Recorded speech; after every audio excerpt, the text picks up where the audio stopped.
gotta get your gavel. All right, everybody. Good evening. Welcome to all of our guests. Not very loud. Can you hear me? Good evening, everyone. There we go. Welcome to all of our guests. We're so excited to have you here tonight.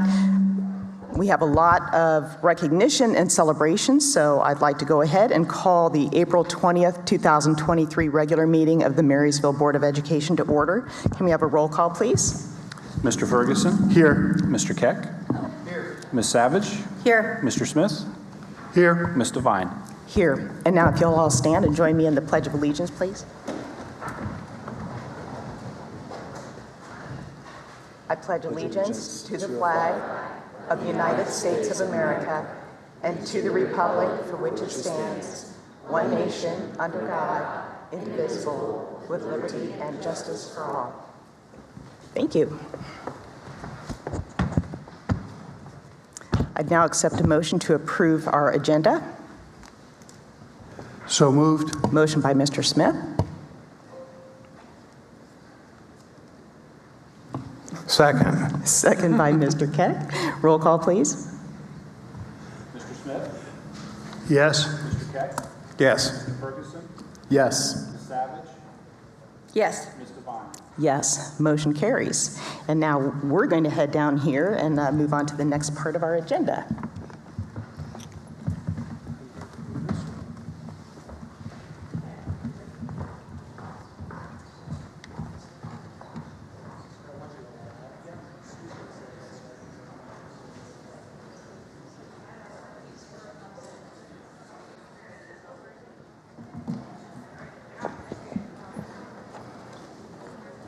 All right, as we all know, we're blessed with so many wonderful volunteers throughout the school year. Tonight, we get to recognize our Good Apple recipients from each of our buildings.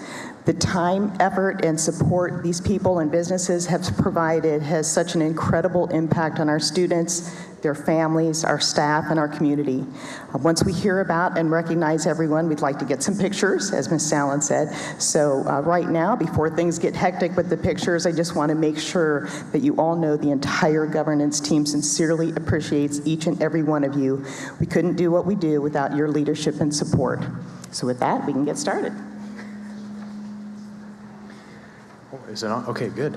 I'm Mark Gallagher. I'm the Director of Continuous Improvement, and I am here tonight because on behalf of Central Office of Marysville Schools, our Good Apple nominees this year were our partners for the Kindergarten School Readiness Project that we are launching this year starting on May 2nd, which involves a screening day as well as some evidence-based materials that we're connecting with kids and families that they can do over the course of the summer. And so we are very committed to utilizing grant funding and other sponsorships and funding streams in order to get this project off the ground. And we had 4 amazing sponsors in this community get behind this project. And so our Good Apples from Central Office of Marysville Schools are Memorial Health, Impact 60, Richwood Bank, and the Union County Department of Health. So I'd like to, can I invite them down now? Is that what I do? So I'd like to invite those representatives down here this evening, and we're going to get you hooked up.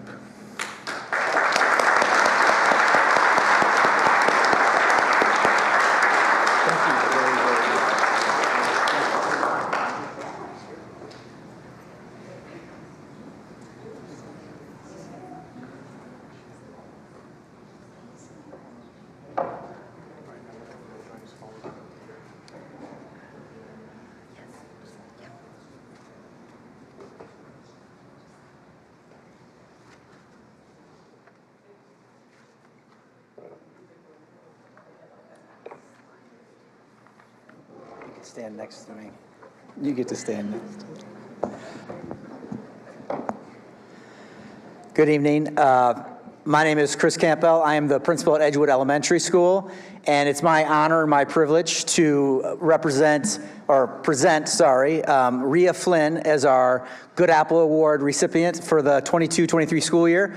Rhea is in my building weekly supporting our teachers to the point where I've actually offered her a job, and I'm trying to convince her to at least try to sub for us, but we love her. We can't thank her enough for everything she's done. Her commitment to Edgewood, her commitment to our students, her commitment to our teachers has been wonderful. And as she was in the building last year, she started to come in more and more this year. She's got a first grader, and next year we'll have a kindergartner in our building of one of her children. So I would just like to thank her and present this award, the Good Apple Award, to Rhea Flynn for this school year. Thank you. You ready?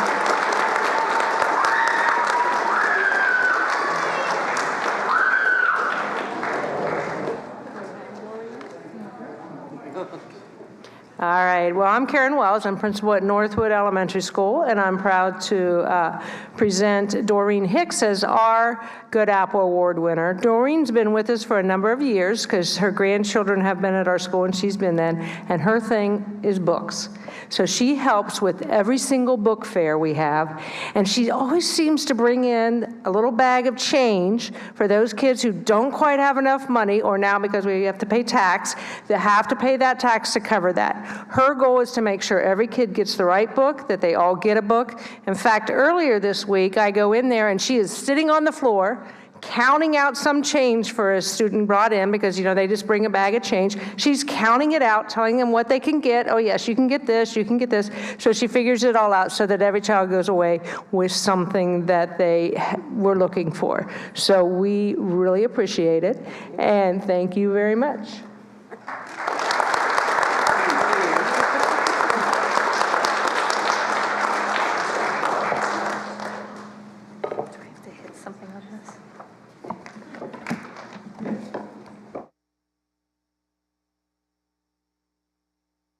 Is this, oh, there we go. I don't have to press anything, sorry. Good evening, my name is Kristen Jones, and I'm the principal of Mill Valley Elementary. It is my honor to present Mill Valley's Good Apple Award winner to Allison Bremner. Allison has been a parent volunteer since 2014 when her oldest was at Mill Valley, and that started in kindergarten. She supplied games, crafts, and activities for every party and special occasion. She is so generous with her time. She's another one that is in our building multiple times a week. She has organized so many amazing things for our kids and staff, lots of different ways to earn money for our PTO. She's organized candygrams. She has organized a system in which we get parent volunteers in to cover recess duty for teachers so that they have that time off, which I can't even begin to tell you how much the teachers appreciate that. Her daughter is currently in 4th grade, Peyton, and she is going to be moving on to Creekview next year, so we are very sad because we will be losing Allison next year. But she's been extremely active with PTO. She attends all of the PTO meetings. She's very present in the building. She provides meals for conference nights and just is always there to lend a helping hand, and we so appreciate it. So thank you so much to Allison Bremner, our Good Apple Award winner.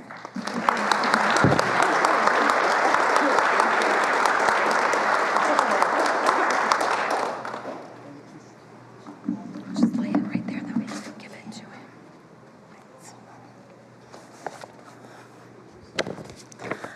Hi, I'm Lynette Lewis. I'm the principal at Naven Elementary, and it is my honor to be here tonight to present Naven's Good Apple Award to Mr. Mick Morendo. Mick and his lovely wife, Katie, have already sent one child through Naven, have another one dangerously close to kindergarten age, and they will be welcoming a new bundle of joy this summer. So Mick has been critical, a component in the success of our DOGS program, which is our Dads of Great Students program, which just started this year. And Mick was one of the first dads to volunteer, and then pretty soon he was the head dog, and or dad, no offense, Mick. And he has done so much to make that program a success. Welcoming dads into the building, making sure they know where to go, what to do, that they have their dog shirt, and that they feel comfortable in being a part of our building. Mick has even had a couple additional meetings from the district meeting initially in August to refresh the dogs program and make sure we can get as many dads, uncles, grandparents, and community members involved in Naven Elementary with our students. And he has done a great job in doing so, and we are especially grateful. And congratulate Mick for being our Good Apple Award winner for this school year. Here you go. And I'm going to let you go first. Oh, I'm sorry, the plaque too. I'll let you go first here so you can.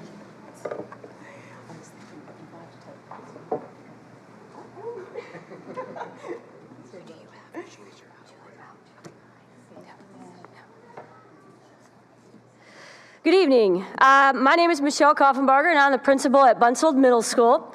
It is my pleasure to present our Good Apple Award winner tonight to Julie Bouch. Julie has been a member of our community over 20 years. She's been an active participant in all of the MEVSD schools where her children have attended.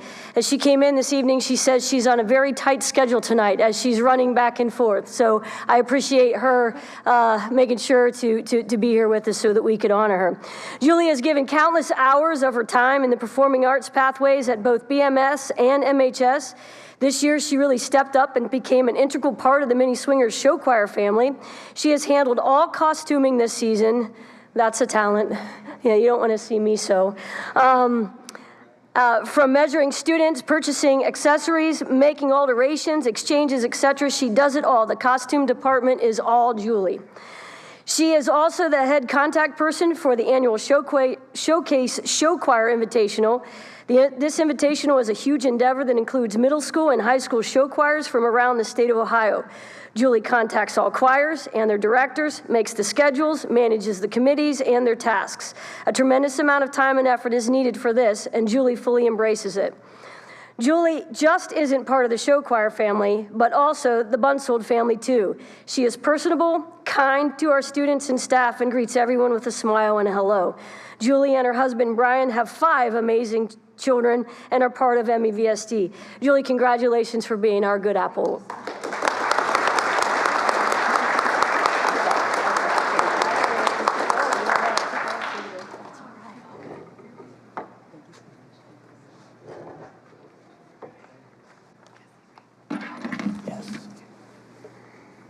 Good evening. My name is Tim Canale. I'm building principal at Creekview Intermediate.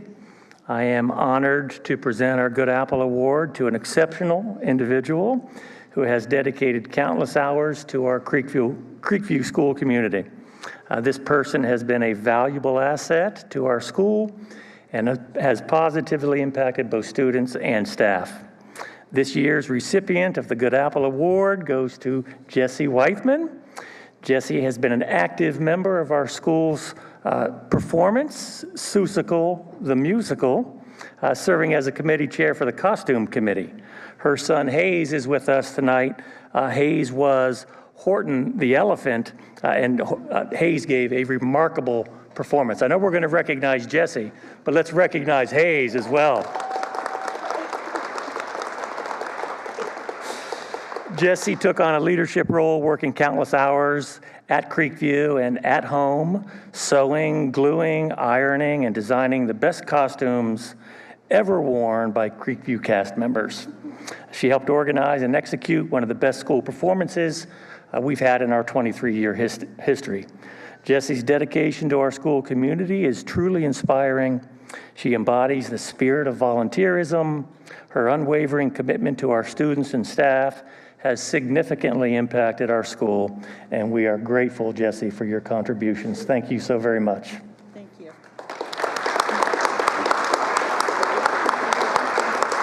Good job, Hayes.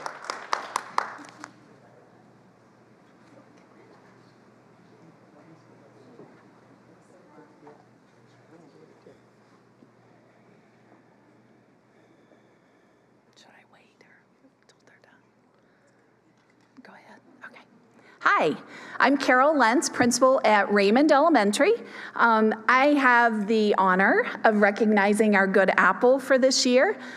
This is Adrienne Green, and Adrienne Green, I've had the pleasure of knowing her for the last 4 years. This year she has a third grader and a kindergartner at Raymond, and I had to tell her, we are so blessed at Raymond. We have so many wonderful parent volunteers, folks that want to come in and help our students and help our teachers. But this year it was certainly, I told her it was a unanimous decision that we recognize Adrienne. She has spent countless hours volunteering in our classrooms. She is on our PTO board this year, as in a few years now. She's been our PTO president, and I can't even tell you the number of hours and the number of events that she has organized and helped to bring so many memories to our kids. I do have to say she has so many wonderful traits. Organization, this lady is phenomenal. I know I drive her absolutely insane sometimes because she is so organized, and she'll like, okay, did we get that? I'm like, yeah, we got this, right? We're a great team.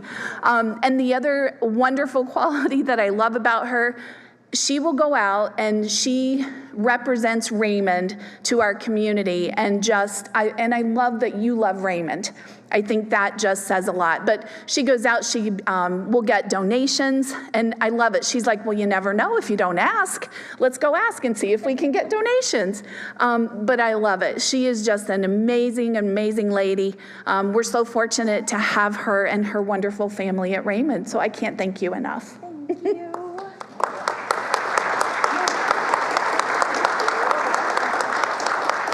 I'll let you go.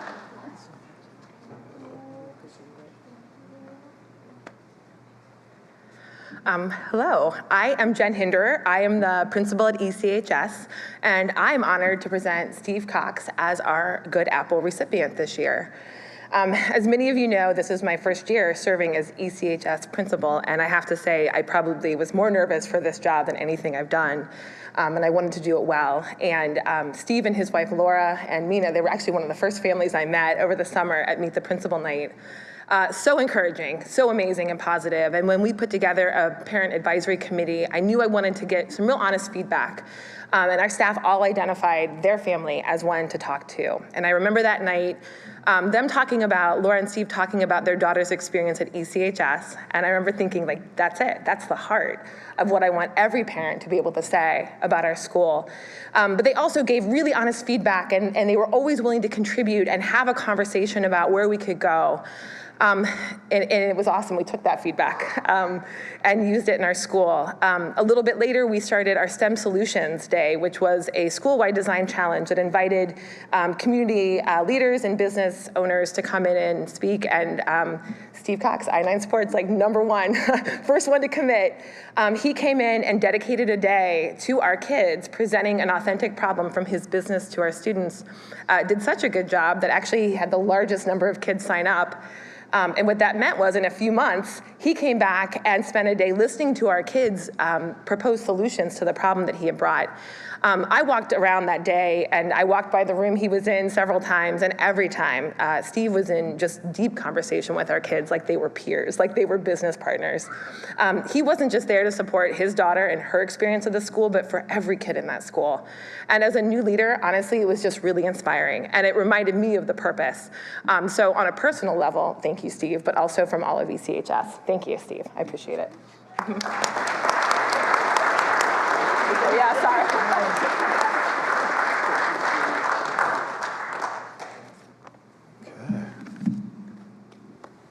Put this up here a little bit. All right. Good evening. My name is Ken Chafin, and I have the privilege to serve as principal at Marysville High School. And we get to honor a unicorn tonight with Kim Butcher for our Good Apple Award. And I say that because she has been involved with FFA and been the treasurer of FFA for 32 years. And she wants you to know that she started when she was 6. Is that but Kim is very unique in that she doesn't have students in the program and just believes in it. Grew up on a farm and really believes in the purpose behind FFA. And Without question, FFA is kind of a hallmark of our building, of this school district. It's one of the programs that I truly consider to be elite. And if you've ever been to, I was fortunate to go to the national convention a couple years ago, and just this past week, spend the evening at Der Dutchman with 300 people at the FFA banquet. You start to get a sense of just how special it is, in particular when you hear our kids talk and hear their passion. And those life-changing opportunities do not happen without great people behind them, and Kim is certainly one of those. A couple quotes here from Sherry Anderson. Sherry says that, she is an amazing asset to our program. She's always there to make sure that every student has the opportunity to grow as a leader, and she's invested over 32 years into our program and still going. And I think that still going is a hint that she would like her to stay for a long, long time. So please join me in giving Kim Butcher a nice round of applause. All right.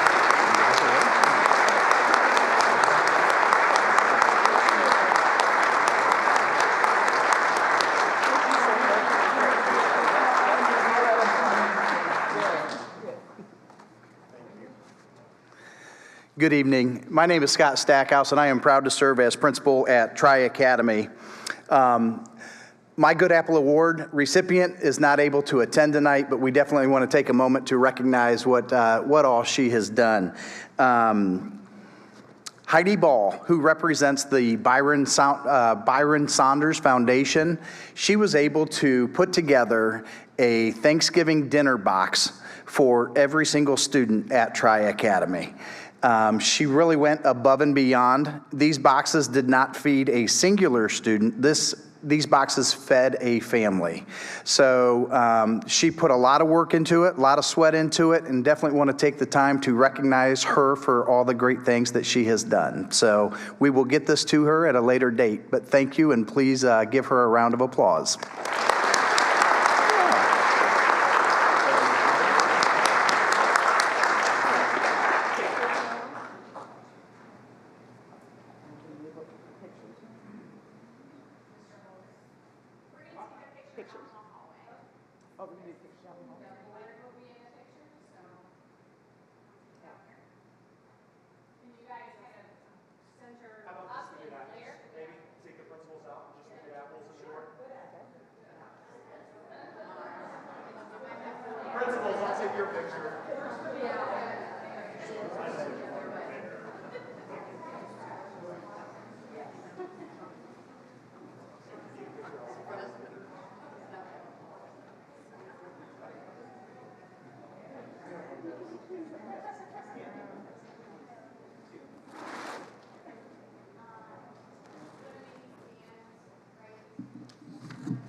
That's so inspiring, isn't it? Just can't thank them enough. Next up, we now we are honored to recognize students from our winter sports and activities who have attained at least state level recognition. So again, we'll be getting pictures at the end. And to say that we're proud of you is an understatement. Balancing school and extracurricular activities is no easy feat. You've set goals. You've worked hard to achieve those goals, and you've represented yourself and the district admirably. Our governance team and our entire community congratulate you all on your accomplishments. So with that, if we can have the advisors. Basketball is going to start, okay. Yep. So do we have advisor here? Yeah, we've got a basketball coach. Yes, we do. Mrs. Ransom coming on down.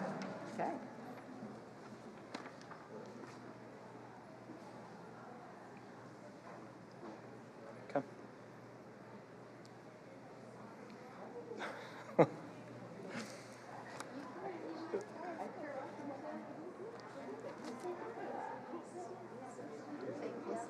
So here's your list, and here are your certificates, and they're all in order, okay? Should I give like a summary of our season? Yeah, you can announce the girls and then give a summary of the season. That would be great. I'm Sydney Ransom, one of the varsity girls basketball assistant coaches at Marysville High School, and I have the honor of recognizing the varsity girls for their wonderful accomplishments this season. So maybe hold your applause for the end, I think, because we've got a little bit of a list. So first is Leah Brown, Casey Duke, JoJo Eberhart, Emma Gilbert,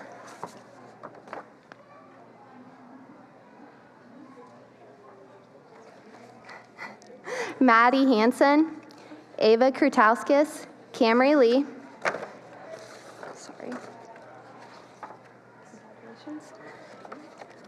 Gabri Lee, Abby Stram, Addie Tweed, Olivia Warner, and Ava Wilkerson.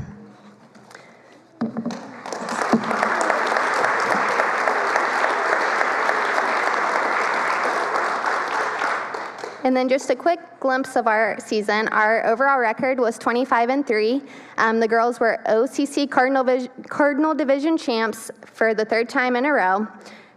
First time in school history district champs, and they were regional runner-up. And most importantly, the way they carried themselves off of the court was even better than how they carried themselves on the court. Just all around great girls, and they represent Marysville, the school, and the basketball program in an amazing way.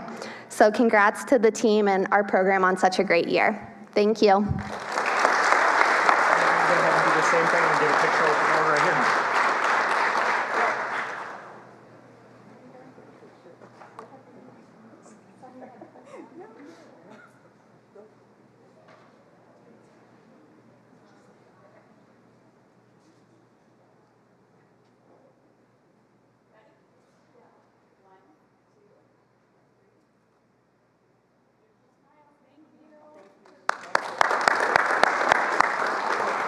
Bowling is next. We have our bowling advisor.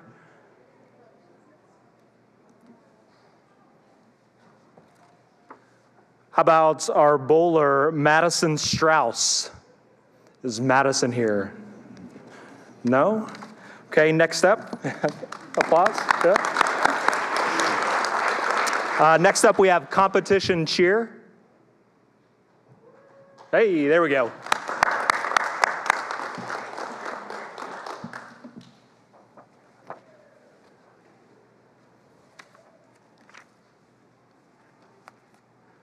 Same thing. You got it?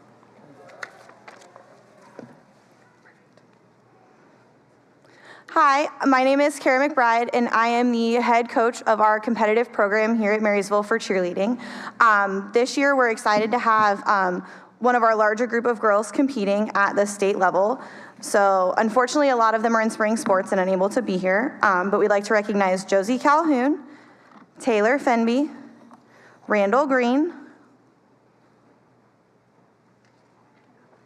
Isabella Grimm, Ruby Holden, Emery Hauser, Emma Hoyt, Natalie Jordan, Aylin Martin, Katie Pock, Morgan Farr, Gina Rebello, Bethany Shore, Anna Schroyer, Grace Stevens, Ava Taylor, Jocelyn Wood, and Taylor Yurkovich. Yep.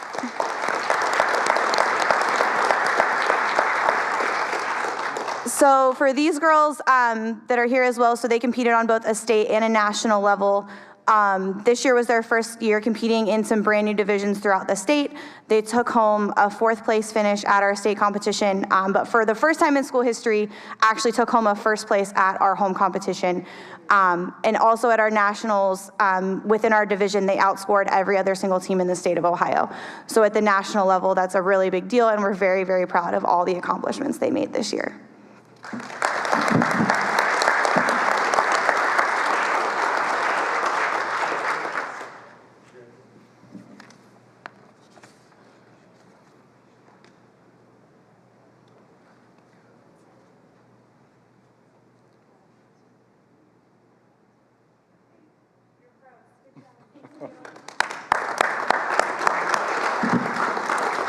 Next up, we have our DECA group.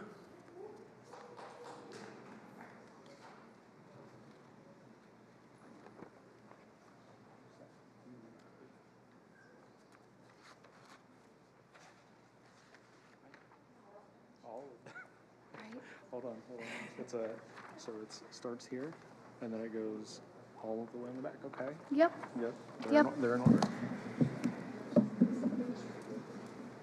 So good evening. I'm Bailey Himmelgarn, and I am the DECA advisor at Marysville High School. This year, the DECA group is a big group. It's been the biggest group since I have been there, and I think the biggest group in school history. With that, we have set many records. So we had 49 members this year that qualified for the state competition. In past years, it was around 30 was our how many total that we ever had. So there's a lot of names. So as I call your name, thanks for already figuring out alphabetical order. Amelia Alexander,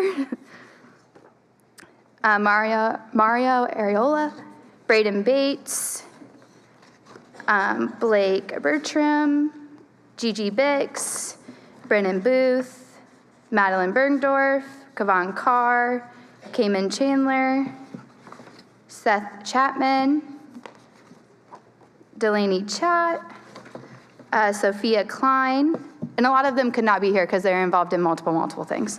Riley Dundon, thank you.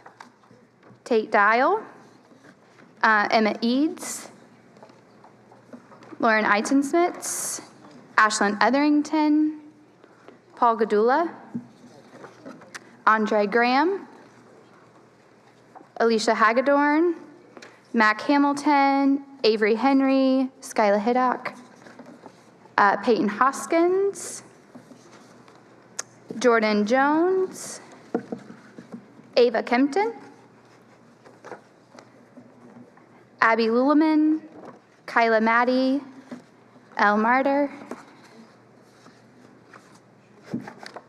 Dominique Mata, Sean McGee, Grace McGinnis, Lauren Mobley, Paige Mobley, Melanie Moore Flores, Coy Nicholson, Katie Palmer, Ellie Reese,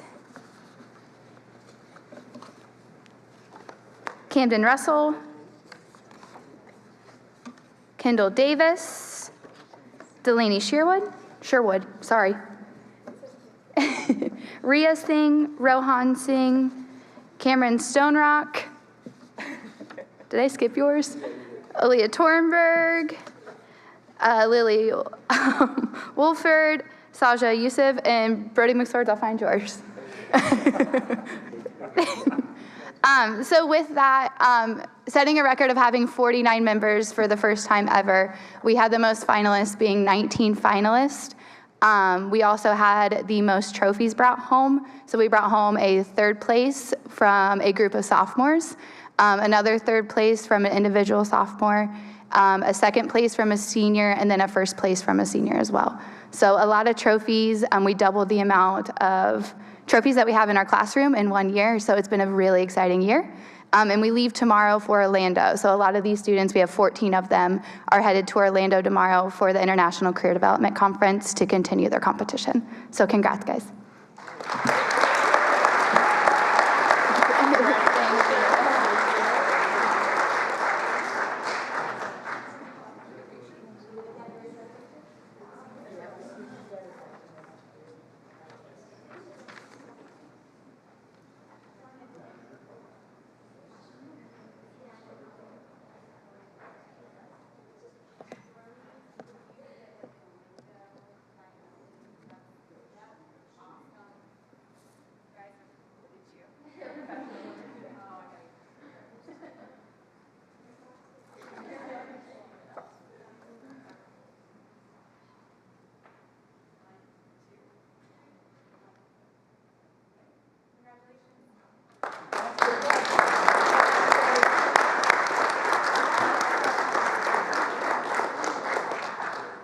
All right, next up we have diving. I get to do diving. Sophia Stam.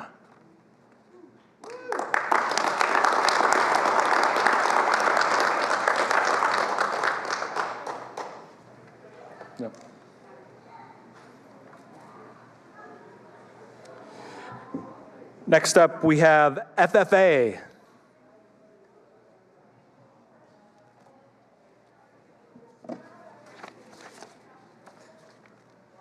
You're on the front here and then some on the back, okay? But they're all in order. All right, thank you. Okay. If you guys want to just stand up front, we're gonna make this easy. So we're gonna tag team it here. Mr. McLean's gonna hand out the certificates here in just a moment, but we'll just talk in general about the FFA. So we have, I think there's 80 members within our chapter and have had a very successful year, and we just want to highlight some of the things that have happened this year. So when I call your name, if you'll just step forward, that'll make this go a little bit faster here. So Megan Morey, Ava Pratt, Cooper Woodson, and Libby Ramsey, these individuals have earned the state FFA degree, which will be awarded to them in about 2 weeks at the state FFA convention. It is the highest award that the state can bestow upon an FFA member, and we are home to 4 of them this year. So congratulations to you 4.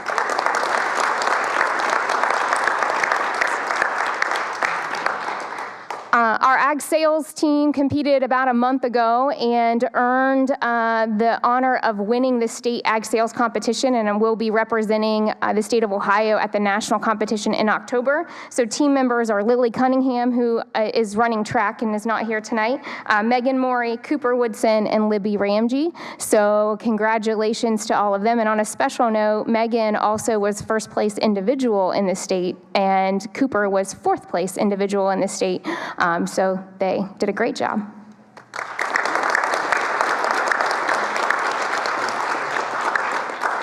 Our ag mechanics and skills team, Austin Bennett, Matthew Valrath, Emerson Trapp, and Nathan Drum, they qualified for the state finals and placed 7th overall in the state. At the district competition, we placed 1st, and we actually took home 1st, 2nd, and 3rd place in that competition as well individually. So they did an excellent job as well. Libby Ramsey, she was our state public speaking finalist, and that she ended up 8th in the state in her advanced prepared speech, which she researched, wrote, and then presented through various competitions to earn her right to the finals. So congratulations to you. And then finally, if you'll all take a big step forward, because I want you to represent the entire chapter. So Marysville, if you haven't driven down 33 in the last week or 2, if you're headed towards Dublin, take a look just near the rest stop area, and you'll see a billboard, because we're bragging on these kids, and they're just representing the entire chapter. But they have been named as a top 10 finalist in every single area that's possible, that's measured, and top 10 chapter overall. And then in all 3 categories, we find out in 2 weeks where we land. So many of these individuals, well, they all were involved in making that happen, and many of them were involved in the final interview process that happened a couple weeks ago. So we don't know results yet, but you guys are number 1 in our hearts. So there you go. So congratulations.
Next up, we have indoor track.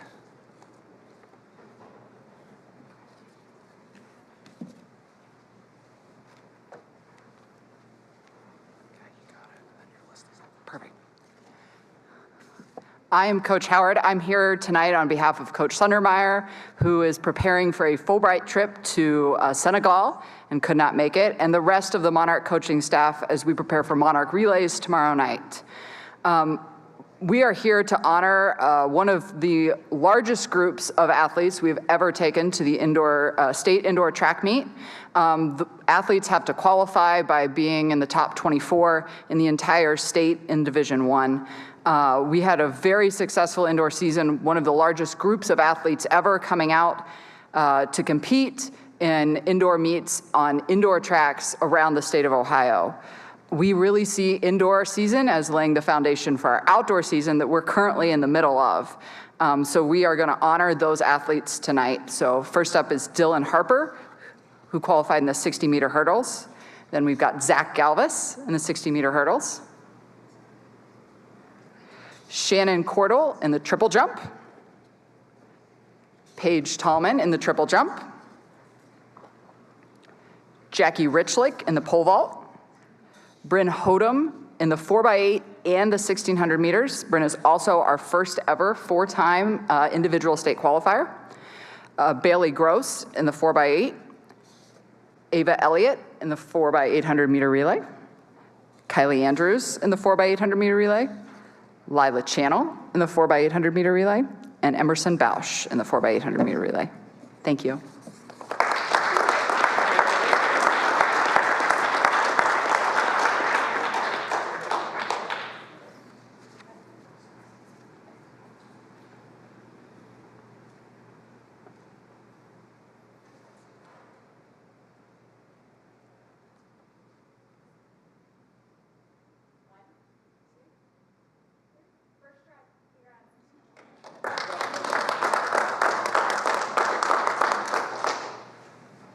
Japanese is up next. So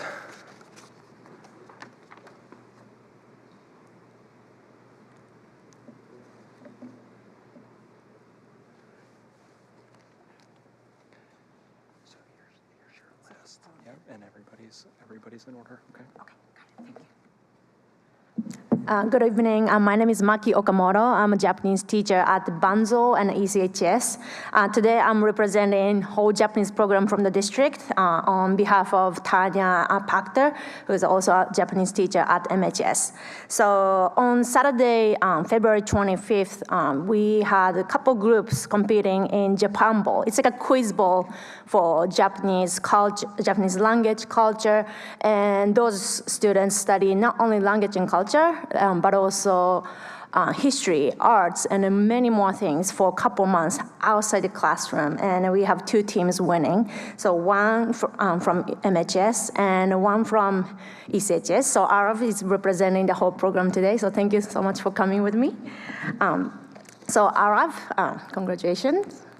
And then we have Mackenzie Kalo, Ishita Backpack, Linnea Chapson, Amelia Russell, and Shakaina Twadzon. So thank you so much for having us.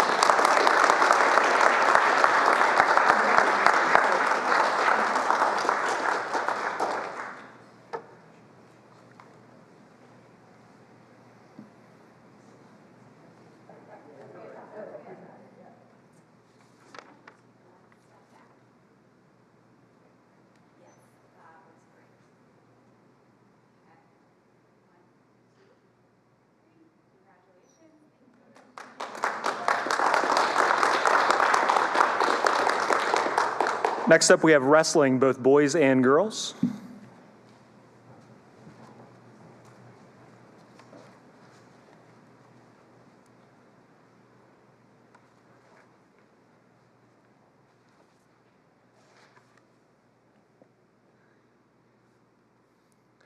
So I think they have the boys listed first on here. So if you want to read through there, and the girls, I'll put it right down. And they're in order. Good evening. My name is Tim Crane, and I coach in the high school and middle school wrestling program for the girls. And previously, I've coached also in the guys program. Coach Andrews couldn't be with us tonight. So we want to recognize first the boys athletes that qualified for the state tournament. Most of them couldn't be here tonight, so we'll read off some names and then we'll go through a little summary. So Boston Burkhart, Nick Hart, Carson Mize,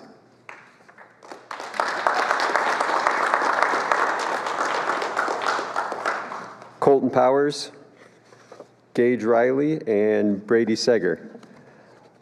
So the boys team had a pretty good season this year, winning the OCC, obviously qualifying a handful of guys for the state tournament. Went to the state tournament. Carson Mize did a fantastic job, placing 7th in his weight class, representing the Monarchs as a sophomore. So very excited about his finish and his future. So thank you very much.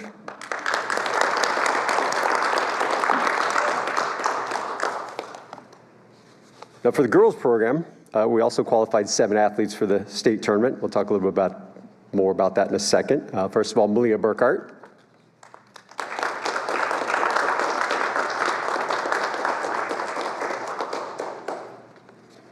Lori Grimes, Katie Hammersmith, Callie Lang,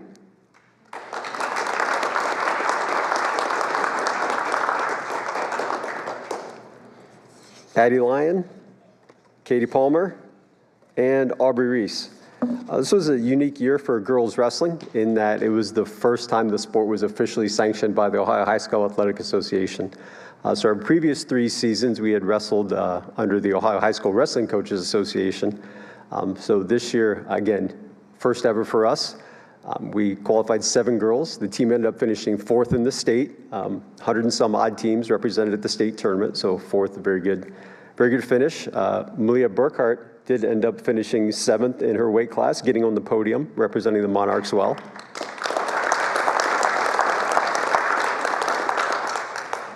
Callie Lang was all here when it started. 4-time state placer for the girls wrestling program. First ever girls state champion, winning her weight class at 120 pounds this year, and also winning 2 years ago, unofficially, under the Ohio High School Wrestling Coaches Association. So 3-time finalist, 4-time placer, state champ Callie Lang.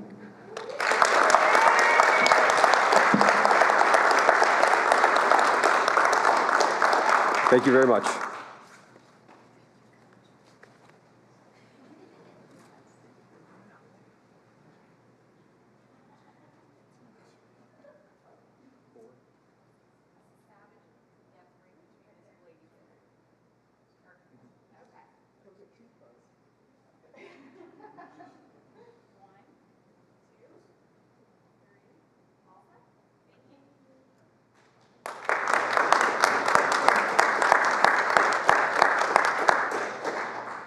It's Employee of the Month now.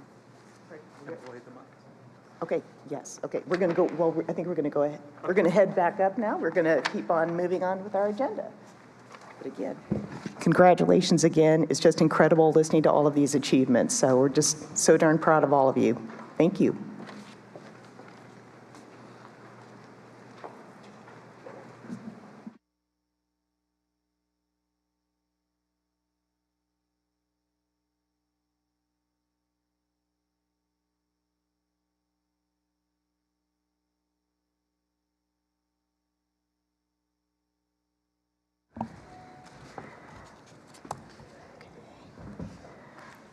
All right, I would now accept a motion, as my computer catches up here, to recommend to approve Karen Long, Northwood SAC, as Classified Employee of the Month for March 2023. So moved. Motion by Mr. Ferguson. Second. Second by Ms. Savage. Ms. Salad. All right, Karen Long is the Employee of the Month, so she can come on down.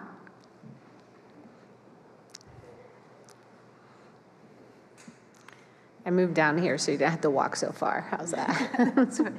All right, so it's my pleasure to read to you a nomination from your peers on why you were selected for this award. Okay?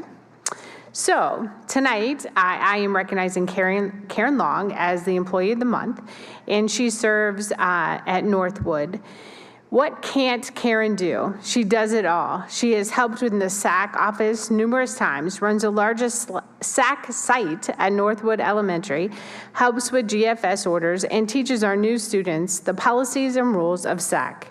Everyone trusts and respects Miss Karen, as her dedication to the SAC program is over 20 plus years.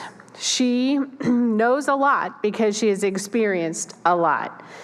Our SAC family and staff love Miss Karen because of her big heart, her commitment to the program. Karen works hard at her site, helping students one-on-one with homework assignments. She truly has a passion for the kids and wants them all to succeed. SAC is truly grateful for Miss Karen. And there's another one. Karen has been working for this program for 20 years and loves working with the kids. She works countless hours to help make this program succeed. She knows all the ins and outs and is willing to help other employees thrive.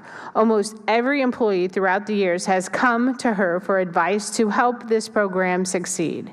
She is truly dedicated to the parents and kids. She works with other staff, including teachers in her building, to make sure every kid is taken care of. As her daughter, I am able to see the countless hours that she puts in off the clock. For example, a few days a week, she goes into the SAC office and offers to help with anything with anyone she can after 6 p.m. and doesn't think twice about using her own time to make her kids happy. Northwood has the largest amount of SAC kids in attendance, and she gives every single one of those kids the most love and attention that she can. She makes sure every child feels loved and cared for.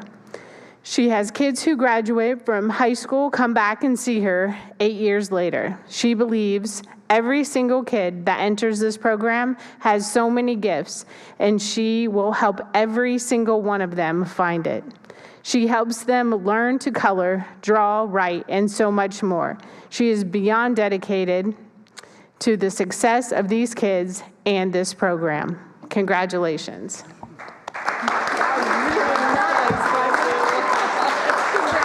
Karen, if you will stay down there because I think we probably need to take a roll call. It might be questionable after listening to all of that. I don't know, but if we can have a roll call, make it official, and then we'd like to come down and congratulate you. Okay? Yes.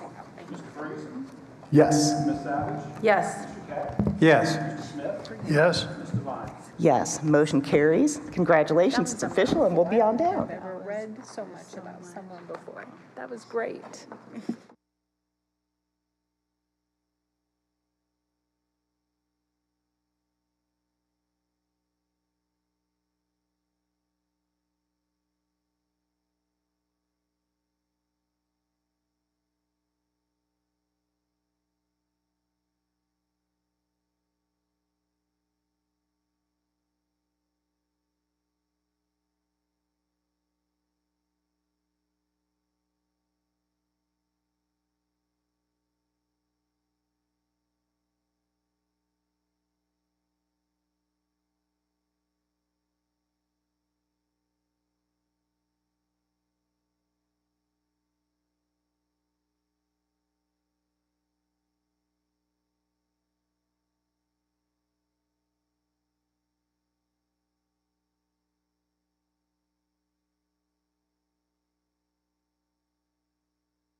All right, we are to public participation.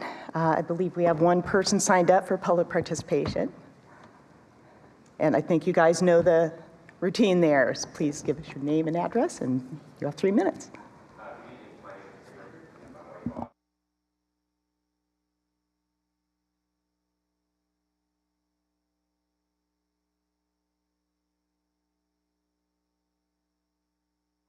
Should I start again?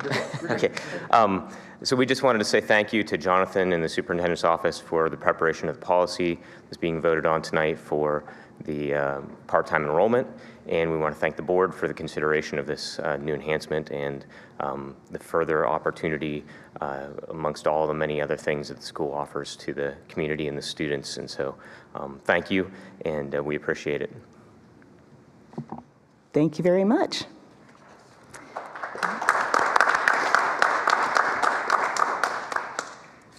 All right. I believe we are now to the presentation from Marysville High School. And Mr. Chafin.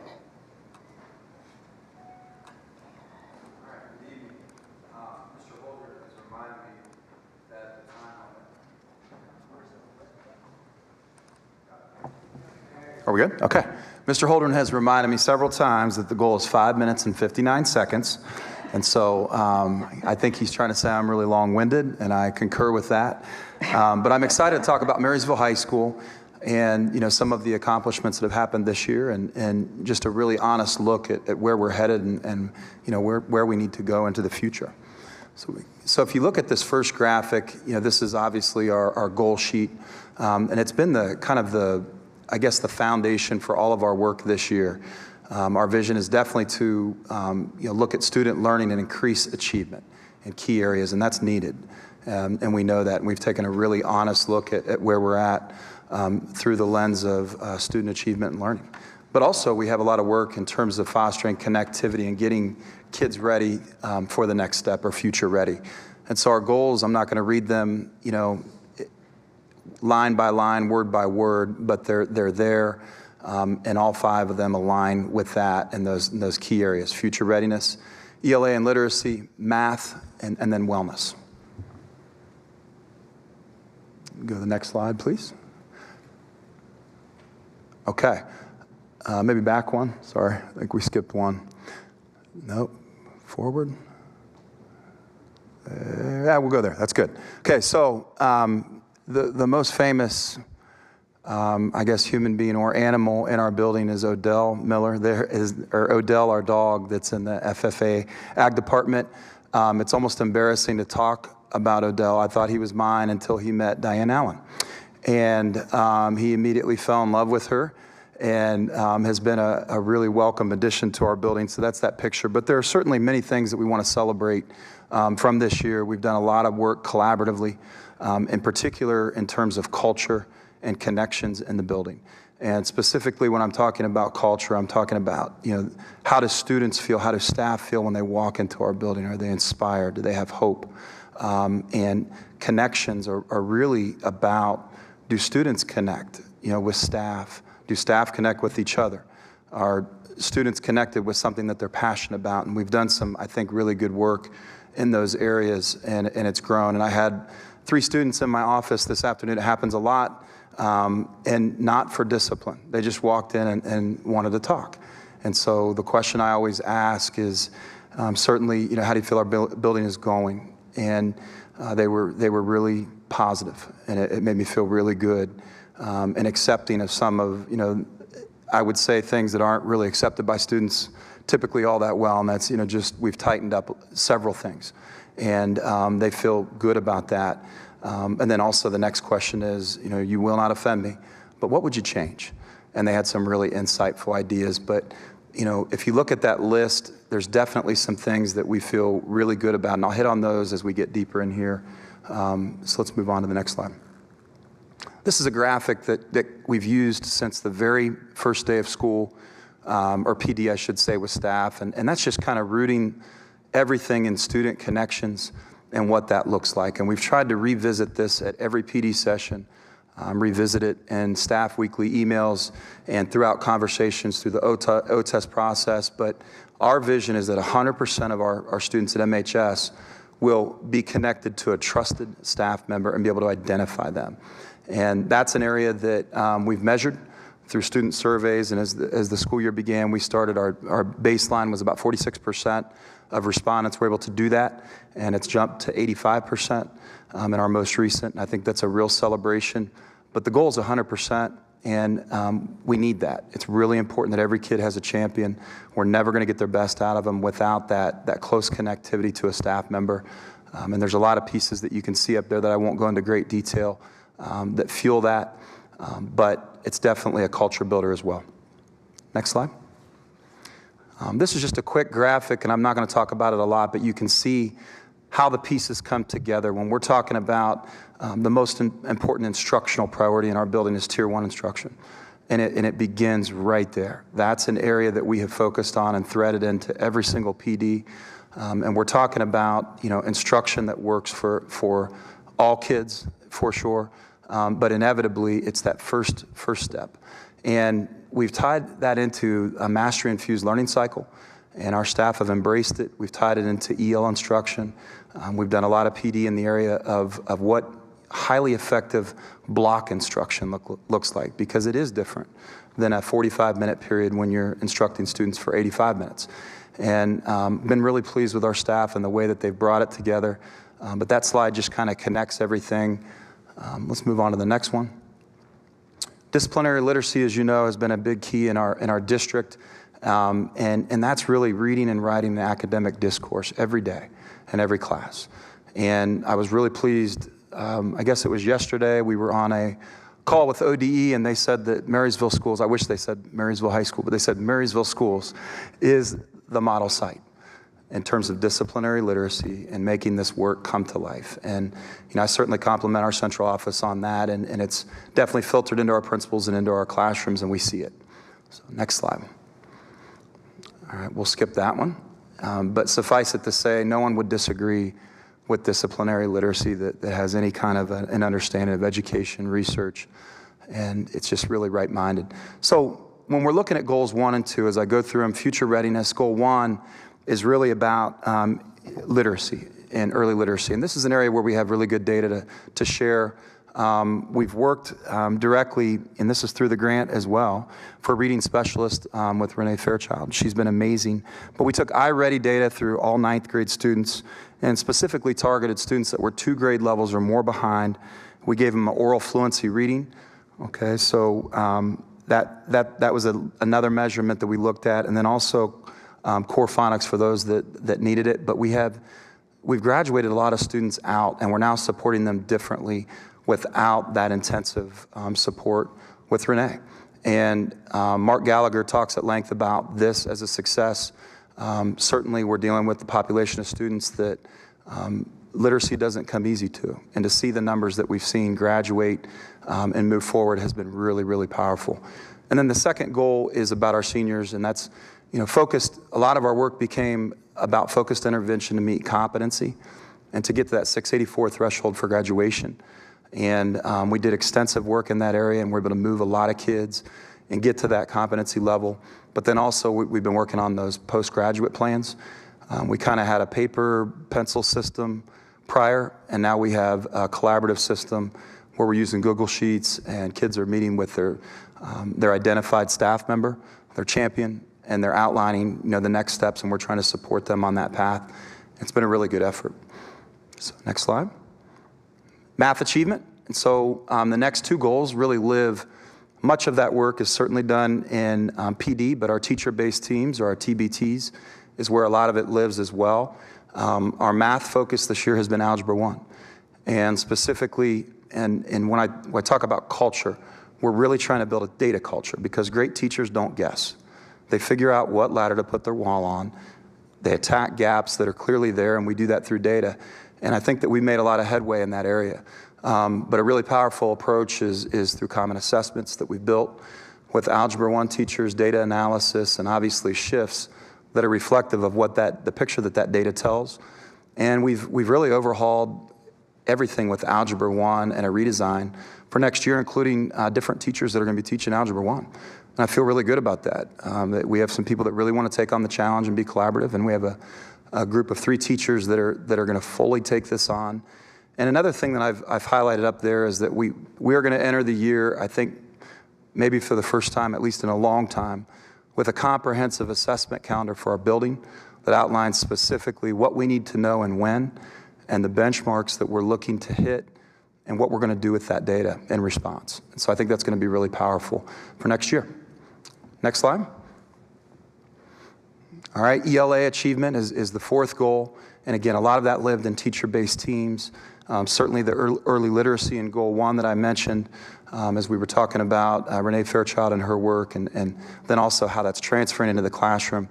But we focused in 9th and 10th grade cohort of English teachers, and we looked at common assessments and disciplinary literacy as our focus, and then making instructional shifts from that. And then in 11th and 12th grade, our assistant principal, Mrs. Morgan, who's over here, but did not want to speak, didn't want to be in the spotlight, I guess, took on ACT alignment with our 11th and 12th grade teachers, and then also the disciplinary literacy piece. And again, going into next year, we feel really good about having a comprehensive assessment calendar for our building. We want our teachers to know, we want them to think about it all summer, and we want them to start planning and getting ready for that.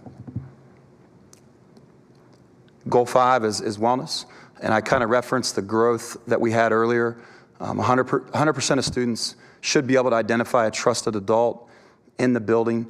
We've taken this on through what I call horizontal teams, and that's grade level teams. So we have a structure for departmental teams that's vertical within the school day. They have common plan, but I think that great schools have both. And so we've tried to infuse grade level collaboration, those horizontal, so like 9th grade teams of teachers, 10th grade, 11th, and 12th. And they go through every single name of a student, talk through passions and interests, identify champions for them, and strategies that they're going to use to try and move them forward, in addition to the academic data that we have. We're going to continue to do that in the future, and I think it's really powerful. But the building-wide focus is definitely around relationships and connections. And as I mentioned earlier, of our students that completed the survey, we've moved significantly from 44% being able to identify a trusted adult to 85% currently. And then the last thing that I have here on the presentation is for our Monarch market. And this is a really powerful thing that I think really speaks to the heart of our students. They've taken on just the knowledge and the challenge that so many kids come to school and they don't have 3 meals a day at home, and they're hungry. And we know that they're not going to learn. If we look at Maslow's hierarchy of needs, when we're looking at physiological needs, the kid that's hungry is not going to be fully dialed into Algebra 1 or bio or whatever it may be. And so they've been very collaborative with our administrative team. I just met with a group a couple days ago, and then several of our teachers that have championed it in our building to the point where we figured out ways that they can get food in a way that isn't embarrassing. We have not identifiable bags to the Monarch market that are filled with food that we get to them. We have different stations within our building to get it, and we found that it's been a really good culture builder, but also meeting the physiological needs of our kids. So I'm very excited about the future at Marysville High School, and I think that our trajectory is positive. I believe that we have definitely grown the building culture in several key ways. I mentioned data culture, but also the culture. And I think that it's going to continue to improve as we go forward. But Tier 1 instruction, student learning are key areas. And the great news is we know what works. The model has been in place here in Marysville schools for many years. And I'm really excited to take that on with our teachers and team and continue to try to move the needle. I don't know if that was 5:59, but hopefully it was close. Thank you, Mr. Chapin. Do we have questions or comments, board members? Yeah, on the Monarch market, you have a response to federal funding reduction. So what federal funds got reduced? Yeah. So after COVID, I don't know the exact date necessarily, but I think it was this school year. One of the big challenges is that we had a lot of students that were in virtual school, and many of them, so for example, our freshman class, we had students that weren't ever at Munson Middle School. And I think we had over 150 students that had been 2 years removed total in our building, but came back and, kind of to child that in, free breakfast and lunch was removed. Yeah. And so we talked about this in the very first, PD session, like, what are we going to do? How are we going to make sure that kids are fed and that they're not hungry because they're not going to learn? obviously. And so part of Monarch Market was in response to that. As that support was pulled away, right. we knew that we had to supplement or actually supplant that in a new way. Thank you, Ken. Thank you. I just wanted to say that it's appalling that, only 44% felt like they had a companion, trusted adult teacher, but wow, to 85% in a year, that's unbelievable, and keep up the good work. I think that's going to make huge dividends. Thank you. I believe that. No question. Thank you. Yep, I couldn't agree more. I mean, I think like when you build those connections, it just helps everybody. It's energizing to the staff as well. So great work, and we'll be excited to see the results as well. I'm really interested in some of the staffing changes, in the math department. I think that's a creative idea, and I love seeing that innovation and the willingness of staff to jump in and try something new. So, thank you very much. Okay. Thank you. Okay. All right.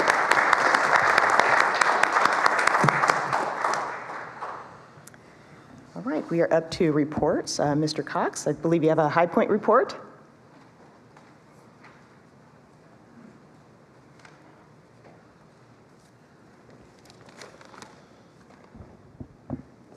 Hey, folks.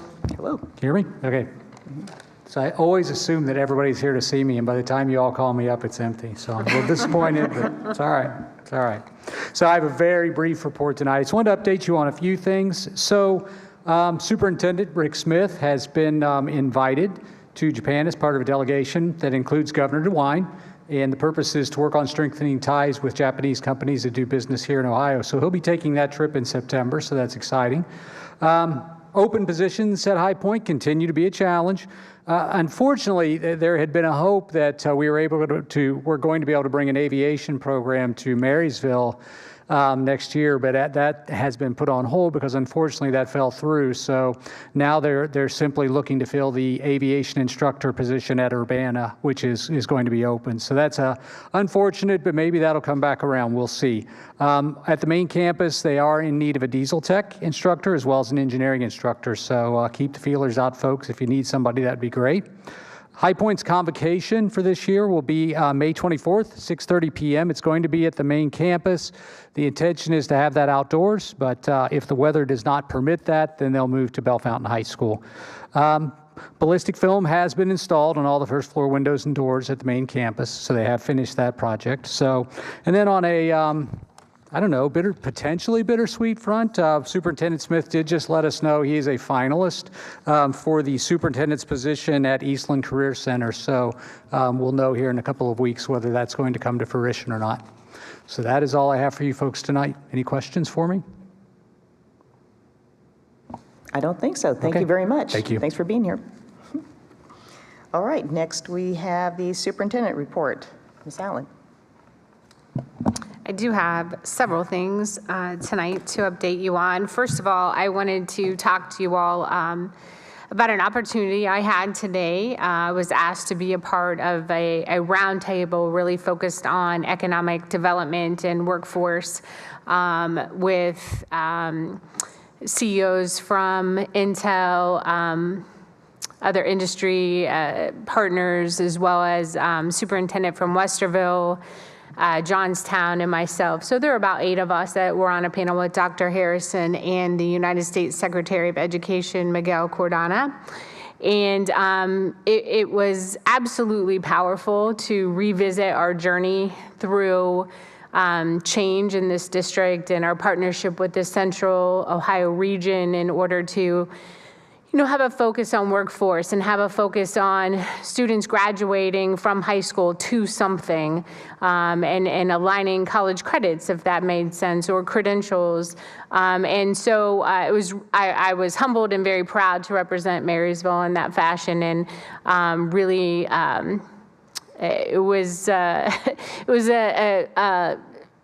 happy and joyful, really, kind of conversation that they want to take the Central Ohio model and look to replicate that across our nation. It is really considered a best practice, and really wanted to dig down into how we were able to get where we were, and talked about the power of relationships, the power of collaboration between school districts instead of competition, and how together in a collective effort in one direction yields benefits for our entire state, and specifically Central Ohio. So really a unique opportunity in my career, quite honestly, to have the opportunity to do that, and was just couldn't be more proud to represent our community in that way.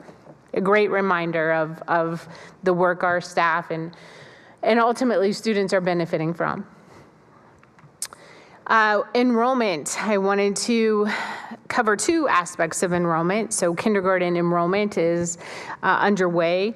Currently, we are sitting at 363 new kindergarten students. That does include our Alt-K numbers. Last year, we were at 358. So we're trending a little ahead. I'm not sure it's enough to call it a big difference, obviously, but we are trending ahead. Our total enrollment is 5569, which is an increase of 161 students since April of last year. I also wanted to give you a quick update on our safety grant. As you know, we've been having some conversations with PTOs and our safety group about different items to purchase with our safety dollars and out of our PI dollars. We've had some conversations about portable metal detectors, a film you put over glass, kind of a wide variety of additions. I kind of liken it to, a Swiss cheese approach, that you keep layering one piece on another to have the best comprehensive approach that you can. And we signed the purchase order this week, and we'll be purchasing the film that goes over all entryways and exterior window for classrooms. So basically what happens with this film, I would not call it bulletproof, and some people call it shatterproof. I wouldn't call it either one of those things. It does allow glass to shatter, it just doesn't fall out of place. So it creates additional time if there were to be an intruder that was trying to gain access through shooting out a window, for example. So we are excited. That has been purchased, and Ryan is working on an installment plan. So that will definitely all be in place before the beginning of next school year. Mostly throughout the summer. So, and we are purchasing that out of our safety grant dollars. I would also like to share, this is kind of later in the agenda, but I have an update up in this part of the agenda. So pending your acceptance of Carol Lentz's official retirement, I'd like to give an update on the selection process for the principal at Raymond. First round interviews actually started today, and they will take place over the next couple days with a district leadership team. So that's comprised of district leaders as well as building leadership, other principals, et cetera. Second round will be with staff and parents. And then we'll have a final round with me. We did some initial interviewing with parents and staff to talk to them about what they were looking for in a principal, qualities, attributes, and dispositions. So we kind of built a profile from there, and we will use that to help in our decision-making as we move forward. So I do anticipate we'll have the process complete by the beginning of May and have a recommendation on the May agenda. So I'd like to say that you never replace someone like Carol Lentz. You just simply find someone to fill that spot, right? So after 35 years, she's left an amazing legacy and touched a whole lot of hearts in Marysville. So you'll have to act on that later, though, before it's, and you can say no, I suppose. Graduation, as a reminder, is May 20th at 7 p.m. at Impact Stadium. I'll celebrate the class of 2023 and all their accomplishments. There is a makeup date on the 21st at 10 a.m. if we need to for weather. If you are in need of a gown, make sure you reach out to Vera Spencer at the high school. Construction update. I had the pleasure of walking through Edgewood the other day, so it's pretty exciting. A couple classrooms or drywall is complete, and you can start to see the shape a little bit. So exterior openings have been roughed in at both sites. Drywall and classroom framing is in progress at Edgewood. Fire alarm plans have been approved for both sites. Ceiling installation will begin next week or two at Edgewood, and Edgewood is running on schedule with substantial completion in late May and early June. Chestnut is still a bit behind because of the original setback with permits, but plumbing and ductwork are nearing completion. We are waiting some final decisions on some firewall ratings or fire ratings for walls. And that's kind of the main source of delay at the moment. So we're waiting to get that feedback. Demolition is essentially complete.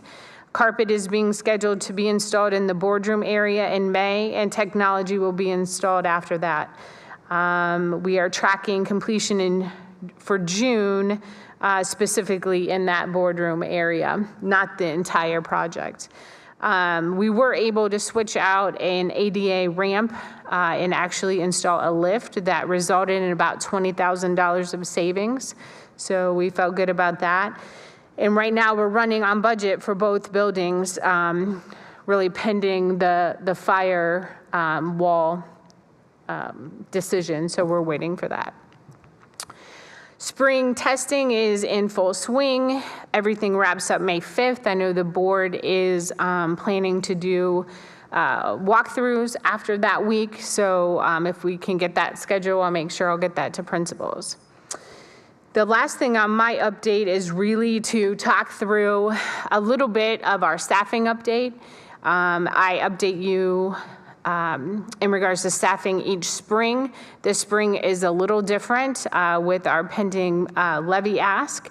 So the contingency plan, I'm going to go through kind of the details and where we are to date. So as you remember, in January, you approved, or the board approved, the following plan for contingency: a hiring freeze, Tri-Academy, board paid assistant coach and director, supplemental contracts, board paid extracurriculars, travel, and field trips. So a contingency plan would be necessary. This has been one question that we've been asked over and over, is why are you just not saying reductions?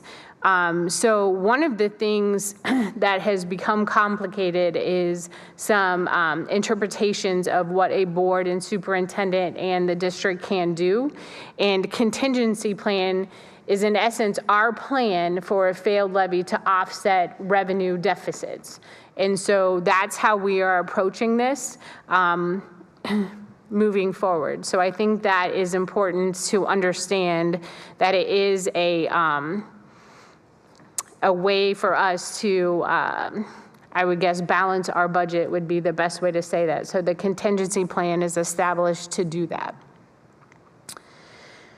All right, so the next slide talks about really what I would tell you is any spring is hiring season. For those of you who have been on the board any length of time or in education, understand it is dynamic every year and there's a lot of ebb and flow. So this year is particularly interesting and is really like a significant puzzle that we're trying to shift with the potential of a hiring freeze if we are not able to pass the levy. Again, that hiring freeze from the perspective of the contingency plan is allow us to align our personnel expenses to be consistent with our future and current financial conditions. I also remind everyone that personnel expenses are approximately 90% of the general fund expenditures. So when you talk about benefits and salaries, it's 90% of our budget.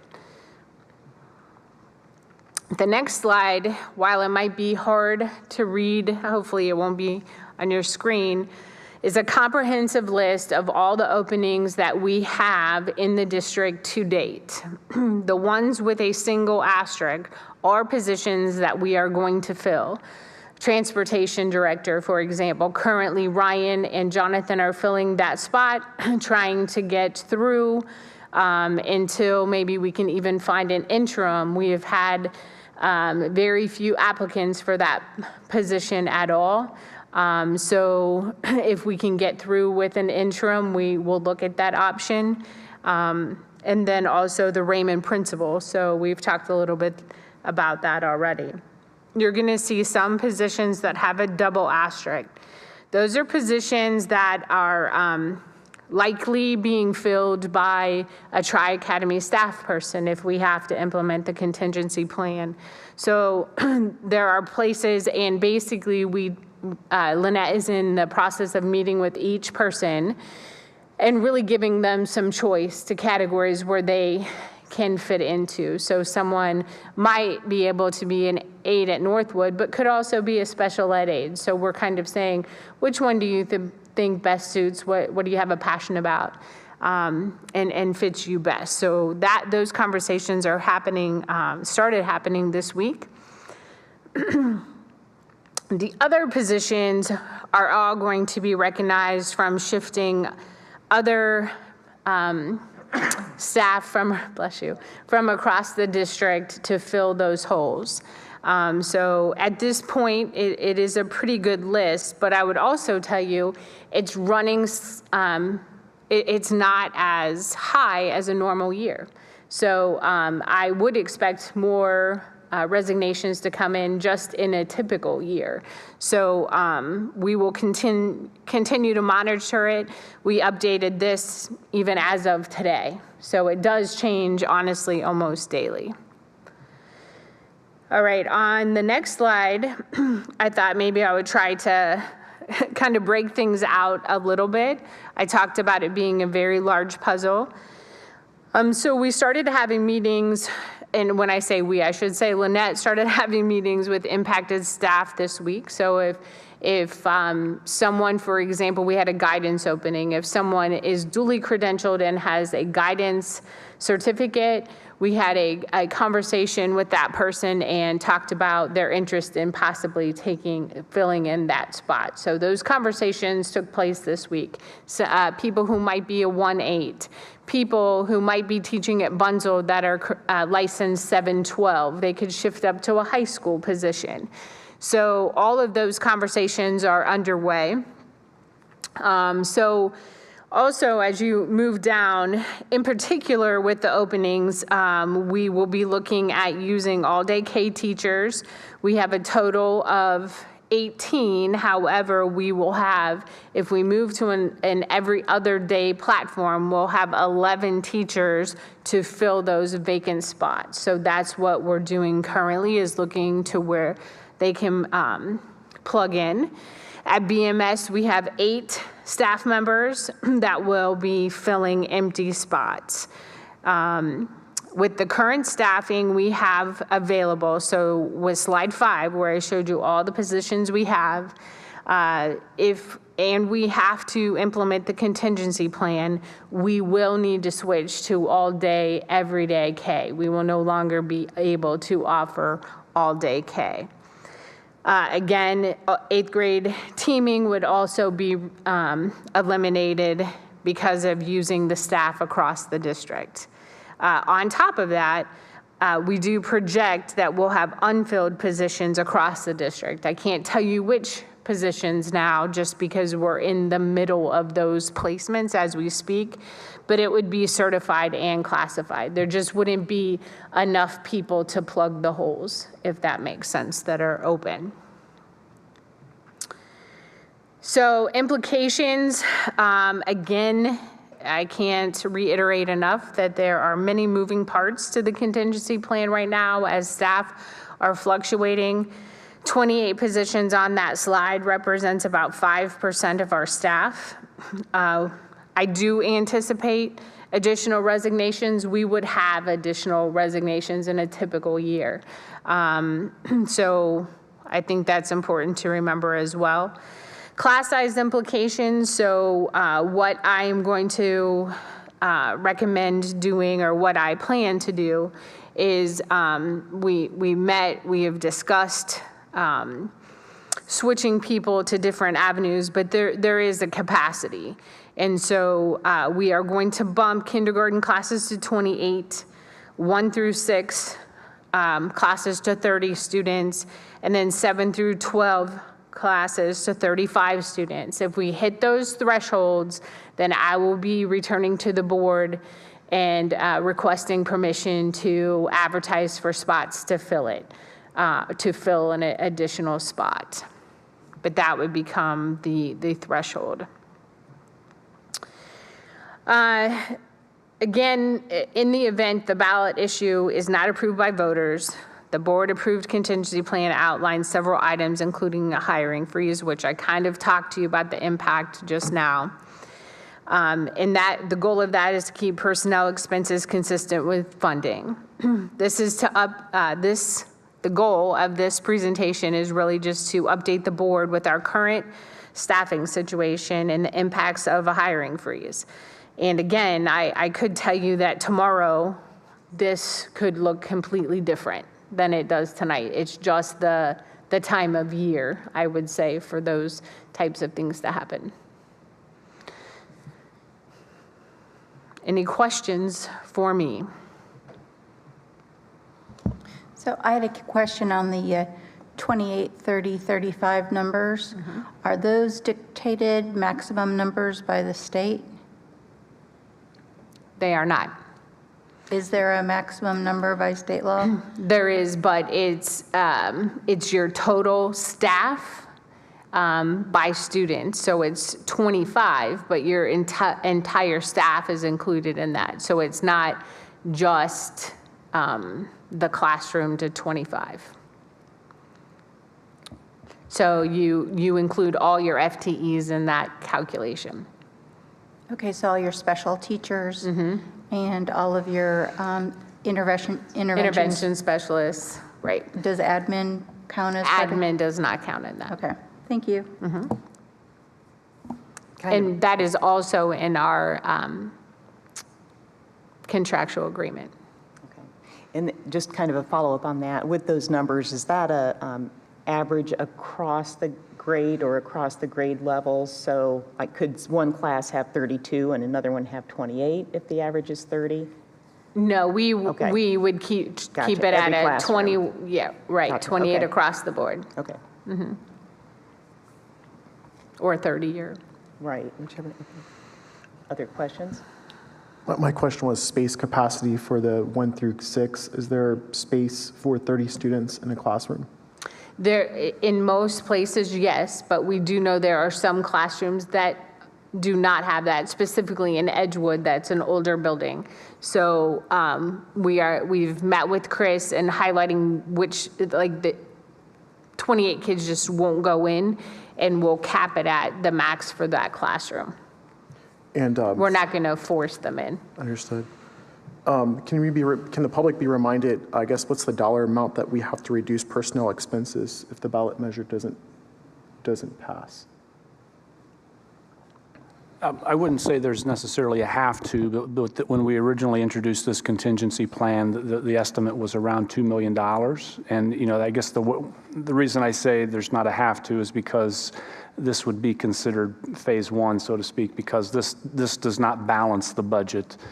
This just reduces expenditures to get us closer. To balance the budget would be a much larger number. Okay, well, and I want to go back to your very first comment of your report and just thank you and congratulations for being recognized and selected to serve on that panel. I mean, what a great opportunity for you to share our story. And yeah, we're really proud. So thank you. Proud of everything you've done to bring us to this place. So thank you. Sure. Sorry, back to the first half of the report. I do have a question about the safety grant. So the film one, can you remind us how much the grant is in total? And then what's how much of the film over the glass entry and exterior, how much of the grant is being taken up to purchase that? I knew you were going to ask, so I got those at the last minute. The total grant was right around $350,000, and this portion with the film is just about $155,000. And you mentioned portable metal detectors. Where are we at in that process, and how's those conversations coming along? So that's a back burner item. Okay. There is interest, specifically not in the vision of having kids walk through the metal detector, but to use them in office spaces, specifically for visitors and people coming and going. There have been some ways that guns are getting and weapons are getting into buildings. And so the challenge, quite frankly, with doing that is having the staff to do it right and making sure that we can amply train, what do you do then when it goes off? And so it's still an item that we're discussing, but it's not an item that we're looking to invest in at this time, and certainly not an item that we're looking to at this stage say all kids are going through metal detectors. That was never an intended purpose, but more of a safety precaution for in and out of those office spaces. Thank you. Or entry spaces. Oh, and just one more thing, the funding of the SROs, that is separate from the safety grant funding? So currently we are paying for the SROs out of the general fund. So that is not an allowable expense for the safety grant. The safety grant can only be used for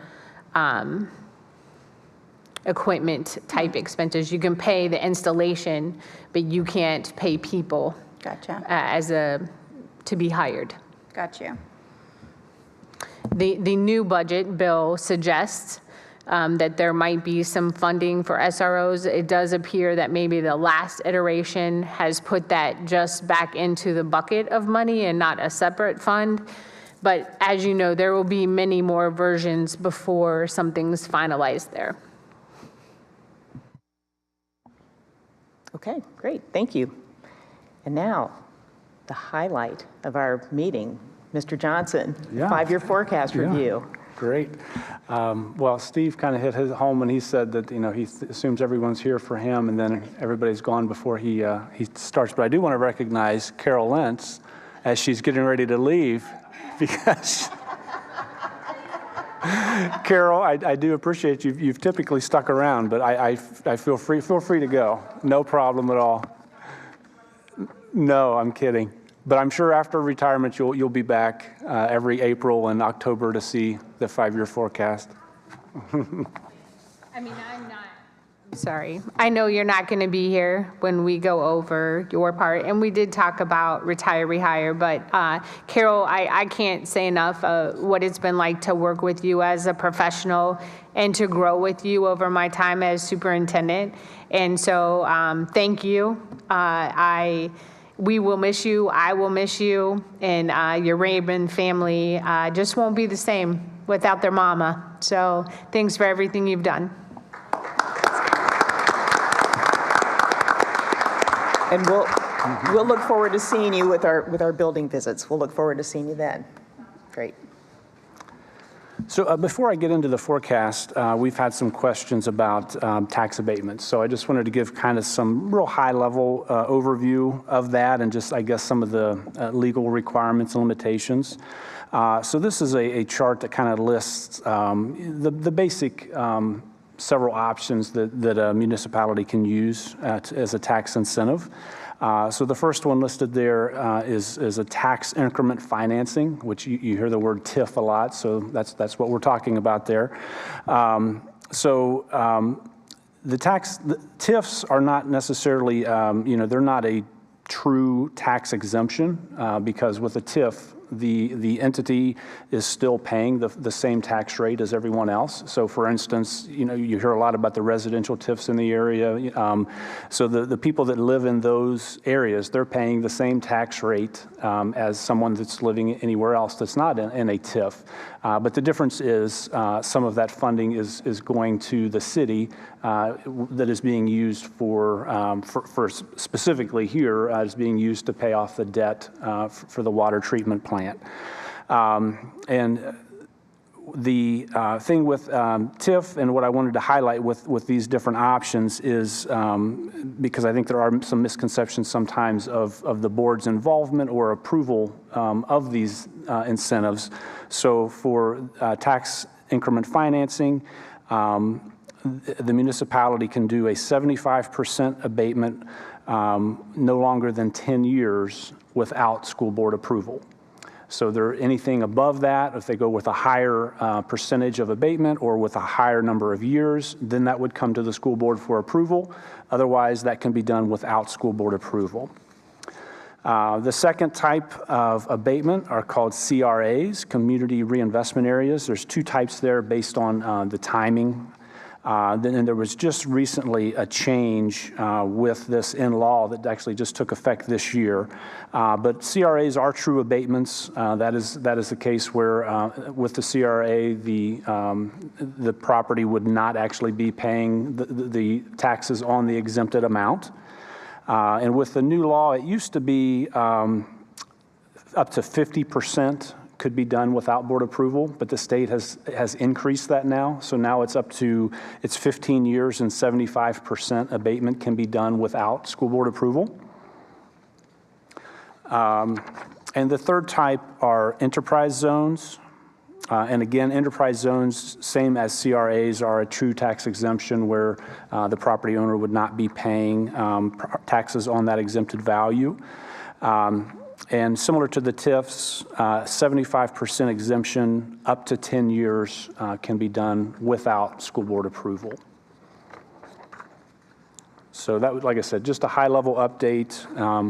I would take any high-level questions if you have any.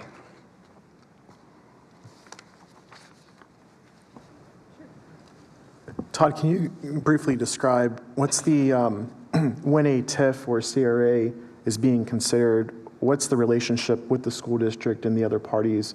Who is the authority maker for these projects, and how involved are you and Diane in those decisions? Yeah, so that really varies. So we typically, for the school district, because a lot of our growth is happening within the city limits. So I would say most commonly, it is with the city of Marysville as the entity that is offering the tax abatement. The city is required to notify the school that they are offering an abatement, so that we do get an email or a letter that there's a notification that that's taking place. I guess the conversation really depends on the type of abatement, and is it one that can be done without school board approval, or is it one that would require school board approval? I would say, for example, we can talk about the Pioneer project that's on the agenda tonight. That comes across, we're notified that there's an abatement. They initially offered a 65% 9-year abatement that can be done without school board approval. We had a meeting to discuss that with the city. And when that was put out there, we did ask to have a pilot payment because with any of these abatements, the school district is the entity that is giving up the most taxes just because it's a property tax abatement, and schools, that's their main revenue source. So we asked for a pilot payment, which is a payment in lieu of taxes that is common with these type of things, where the company is kicking in a little bit back to the school district in recognition of the money that they're giving up. During that conversation, basically the city came back and said we could do a 65-9 and no abatement, or we could do a 75-10, no pilot, or we could do a 75-10 with a pilot. And the school basically said we would prefer 65.9 with no pilot because that would be less impactful on our tax rates or on our tax collections, but it was decided to go with the 75.10 with the pilot. So I guess I point that out just to show that, you know, because it can be done without school board approval, you know, we can give our input, but, you know, ultimately we don't have that final say. So for instance, tonight we've got the approval of the revenue agreement. We're not approving the CRA because we don't have any approval to give, but we are approving the revenue agreement, which basically creates a binding agreement where the school district would receive the revenue and the pilot payment that was discussed. Did that answer your question? It does, and I guess when some of these, a TIF or CRA, there can be an income tax revenue sharing. What governs that, or how do we arrive? Is that state law, or is there an agreement? Well, yeah, I mean, there is standards within state law that would govern income tax sharing, but here within Marysville or actually Union County, there's an overriding agreement called the EDIP, Economic Development Incentive Plan, I believe, and that actually sets the guidelines for income tax sharing, and that's going to vary, you know, depending on the type of agreement. When was the last time the EDIP was approved or amended? I believe in 2016. The only thing I would add to Mr. Johnson's comments is at the time 65.9 was discussed, and the 75.15 10 yep. wasn't in law yet. That became effective April 1st. So the idea was, well, let's just wait another month or more time till that becomes effective. And as a follow-up, for residential TIFs, is there an income tax revenue share? No, there's not. All right. Thank you.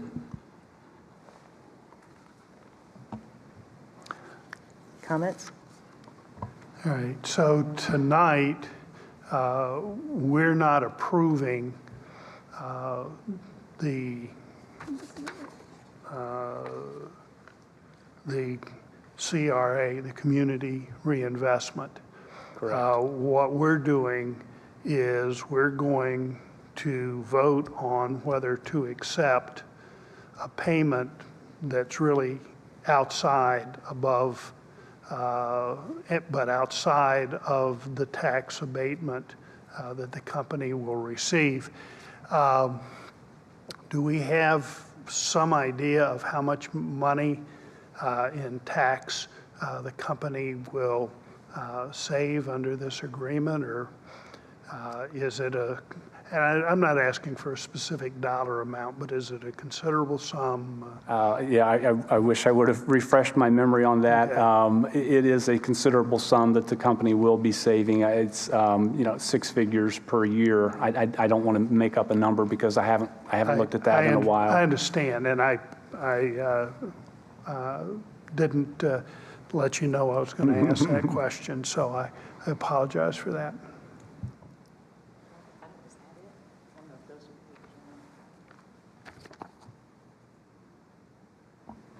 I don't know if that's the right, yep, I okay. think so. Yeah, because I had printed off the one that showed the taxes that would be collected. It asked, you know, approximately how much is being received on that parcel right now, and I believe it's about 1,000. So the savings to the company would be a little over $100,000 per year, or it's a 10-year abatement, so it would be around $1 million. Thank you, Sue. And then sure, yeah, and then with the property tax, the value increase due to the development, this is estimating that we'll get $34,000 a year, plus the donation agreement if that's approved. Correct. Correct. Yep. Okay. Yeah.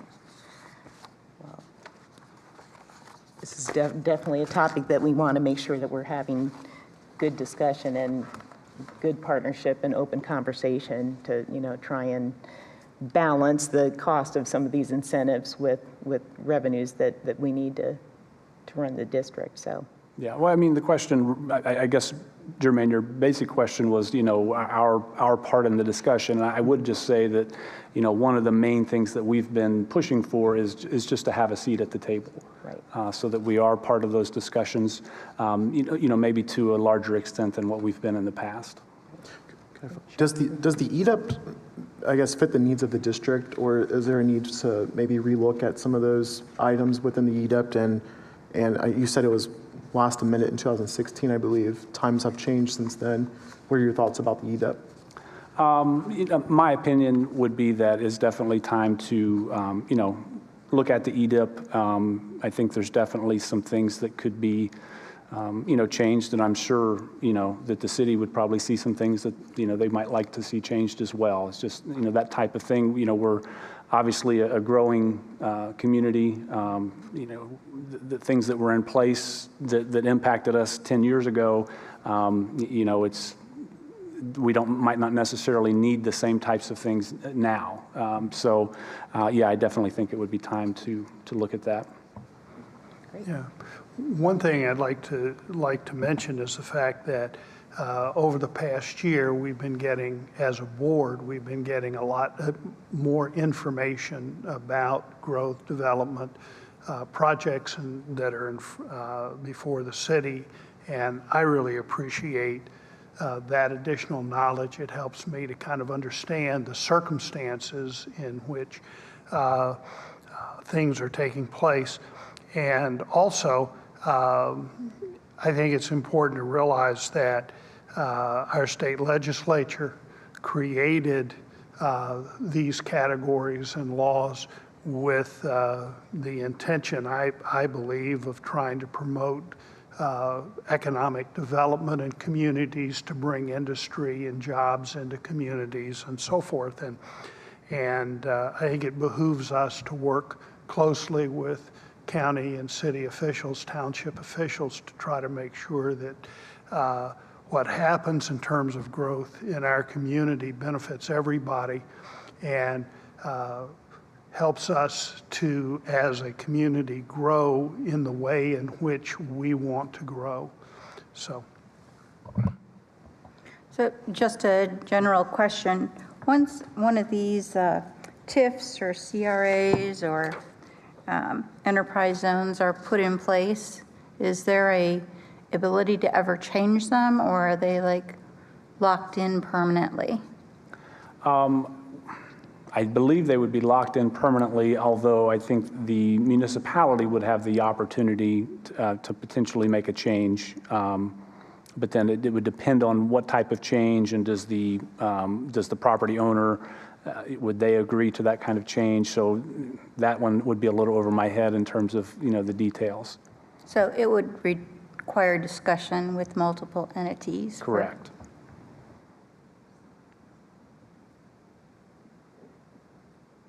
Okay, well, thanks for this update. I think it's helpful for us. It's helpful for anybody watching just to understand what some of our limitations are as a board when it comes to those kinds of things. So, okay. So I'll jump into the May 5-year forecast update. So first, I want to point out that this forecast basically assumes status quo as it relates to the levy. So we're not assuming a levy failure with the contingency plan being in place, but we're also not assuming a levy passage with additional income revenues coming in. So this basically assumes status quo. Looking at the first slide where we show our revenues and expenditures, the blue line being revenues, red is expenditures. I heard this called the other day at a training, the alligator mouth of death, because it's going the wrong direction as expenditures are exceeding revenues, and that continues to grow. If you look at this compared to last November, you'll see that the trend is pretty much unchanged, but the difference is revenues did grow some, but then expenditures grew some as well, and I'll talk in more detail to that as we go. That green line is our ending cash balance. As you can see, that goes into a deficit in fiscal year 26, and that grows in fiscal year 27. Due to the changes to the forecast, the deficit that we see in 26 was a $7.9 million deficit. That now shows a $6.4 million deficit. And in 27, we went from a $25.3 million deficit to a $23.5 million deficit. So there were some improvements to the forecast. Next slide. This next slide just kind of measures our forecast against our cash balance policy. And again, no change compared to November as to how we're measuring up to the policy. We do have 1 month of expenditures as a cash balance through fiscal year 25. So that year's fiscal year 26 and 27, having that deficit would go against our cash balance policy. And then the other standard there is having expenditures exceeding revenues by 1%. And we are actually exceeding that in this current year as we expected. Looking at revenues, there were some changes in the current year, ultimately a total change of only $117,000, so we were within 0.2% in total. So the projections were pretty close, although there were some changes, and those changes really had a bigger impact on the out years of the forecast than in the current year. So in the current year, some of the changes were our real estate taxes, lines 101 and 102. That's our real estate tax and public utility property tax. Both of those came in under projections. In total, the first line was $258,000 under. The next line was $277,000 under. That would seem odd because the appraised values from the county auditor actually came in higher than what we originally projected. So you would anticipate revenues would also come in higher. What we're projecting here is that this is just a matter of timing, so that with that appraisal and the growth in, let's say this correctly, so with that inside millage, people would have experienced an increase in their tax rate. So I think what we're going to see here is that with that first half property tax payments, probably the people maybe weren't paying it as often as they would have in previous years, where the tax bill was pretty much the same as it would have been the previous year. So we're anticipating that we'll see a shift in the second half collections, that number will go up. So if you look at our real estate tax revenues projected in the out years, we are projecting an increase in each year except for fiscal year 23. So that was some good news in the forecast in total.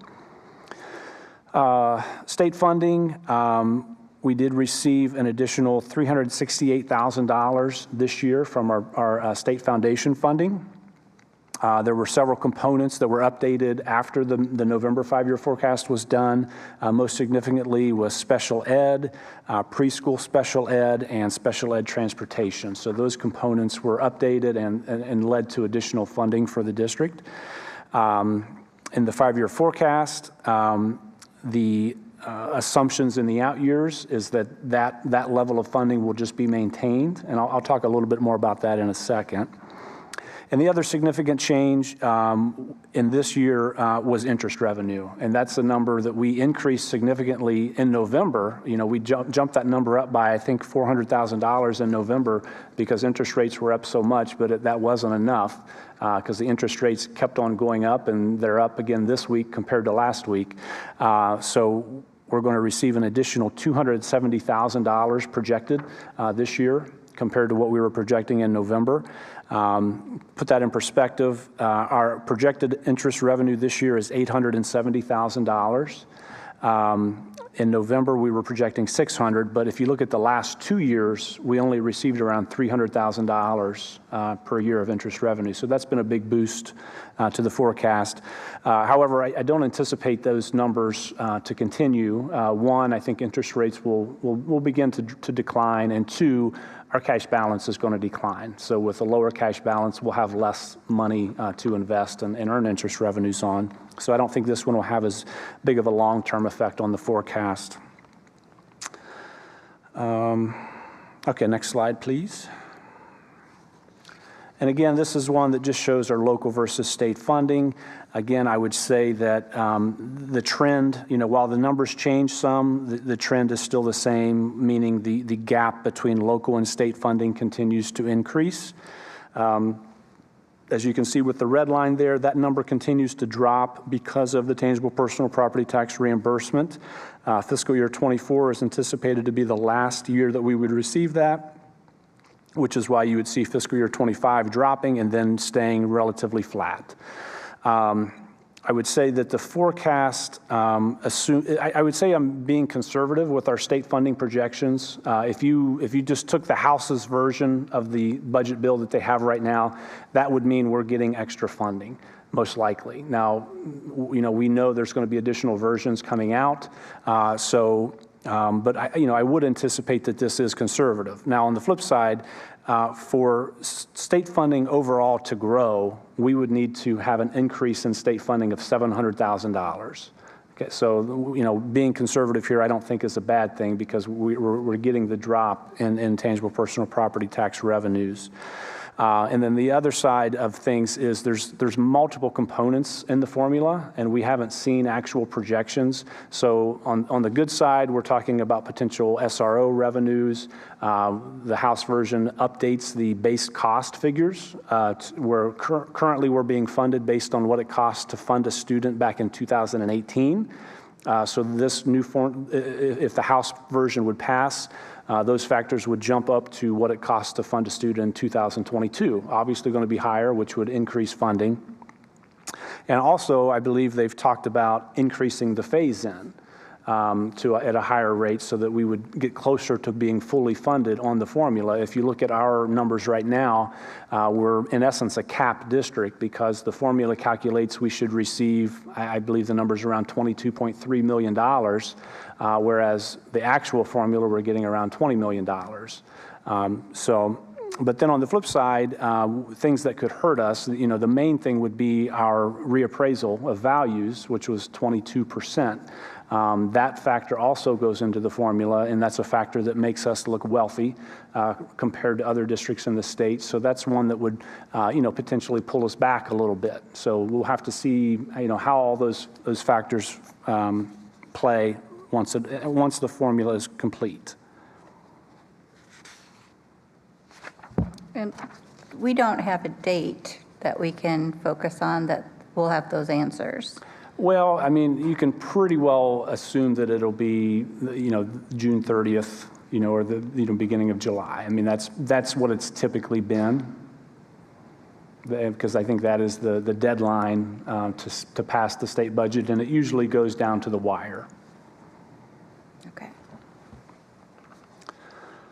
So I did mention the reappraisal of values from the county auditor that led to 21.3% increase. That was an increase of a little over $200 million. I can't speak, I didn't look back in the history of the district, but I would assume that's got to be one of the largest increases in values based on an appraisal that we've ever had. That puts the valuation for the district at over $1 billion, the property values in the district, so $1.148 billion. Just for, just a little bonus trivia, so you take what is the value of 1 mil. So when you're valued at $1 billion, 1 mil will raise $1 million. So right now we're at a point where it's sort of easy to calculate. So it makes things nice and simple. The other thing to point out with this value increase, we've talked a lot about House Bill 920 over the years, and again, House Bill 920, as your property values go up, effective millage goes down. With this significant increase in values, which led to a significant decrease in our effective millage, it dropped us down to 20.17 for tax year 2022. So we're really close to that very base minimum tax rate by law. And if you look out in the forecast, you would see in 2026, we're projected to hit the 20 mil floor. What that means is, I guess to put it in simple terms, as we've talked about, inside millage.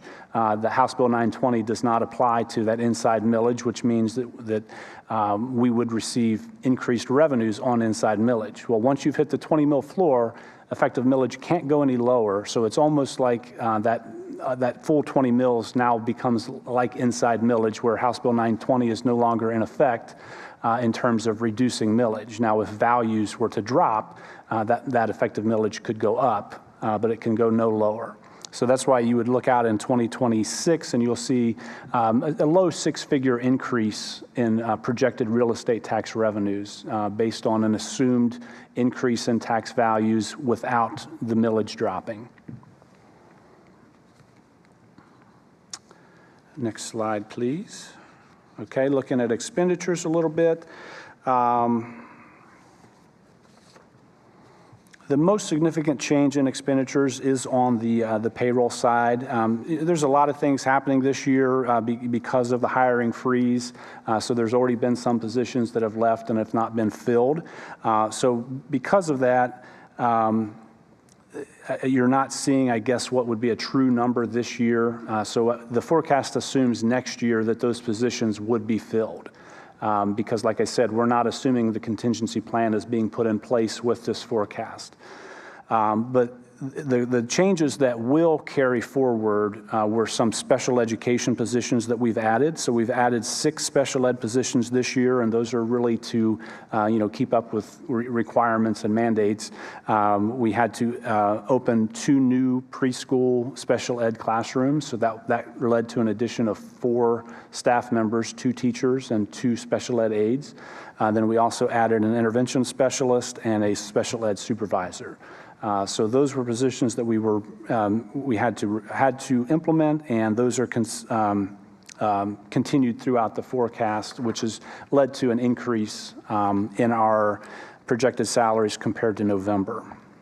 And those, we don't have a choice with that, correct? I mean, there are certain requirements. Yeah, so for instance, special ed preschool is a requirement. We partner with Harold Lewis, and they've provided that service, but they basically filled up. So they had no more space. We are required to provide those services when we have students that meet that need, which is why we had to open those classrooms up, which also, does create we've talked a lot about space issues, so that also does take away 2 classrooms that we would typically have to use otherwise. A couple other items in the payroll. This shows up in my cash flow. We're about $60,000 under projections in the benefits line. That's due to a dental insurance premium holiday we received in December. That doesn't really impact the out years of the forecast much. But if you look at those lines, that blue line there, the blue bar, is the benefits line. And that line is growing faster than any other line on the expenditure side. So, benefits and specifically health insurance is growing faster, which is something that, is concerning and something that we keep an eye on. For the current year, our insurance claims year run on a calendar year, so we're several months into that already, and unfortunately we're already running 27% above our projected claims. The good news is we have the self-insurance fund, so those claims aren't hitting our general fund, so even though they're up, that's not impacting our general fund expenditures right now. But what does impact the general fund are premiums. So if those claims continue, then we would likely see a higher premium increase than what we're projecting. So that's what could be an impact on the forecast, and I would say as a risk factor, because right now we're assuming an 8% increase.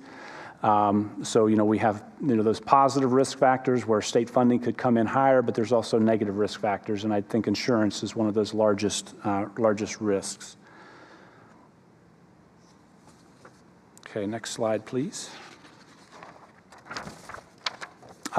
This is one that we just review every year, and there's really not much to change here. Just point out again, the last new money levy was passed in 2008. All of our current levies are continuing levies. And then again, I mentioned the 20 mil floor. You know, we've been saying for a couple years now that we're getting close, and that reappraisal really took us to the next level of getting even closer than we thought we might be. And then also discussion of, you know, we've talked about the lack of revenue growth combined with enrollment growth that can create a levy cycle. So, you know, as our enrollment grows, that means we're going to have to hire new staff, creates increased expenditures. You know, you've got to have some form of revenue growth to go with that. And depending on what happens with state funding, how much that grows, you're looking at increasing local revenues to keep pace with those expenditures. But again, that hitting the 20 mil floor does help a little bit with that. You know, that gets you to where you, depending on what happens with values, you might start to see some incremental increases, which could be beneficial. And then this slide, I just wanted to show this again. So this was the exact slide that we looked at in November, and the reason I show it again is because, you know, this is mainly the assumptions that we used in November to determine the need to go on the ballot, as well as determining the level of millage that we wanted to go with.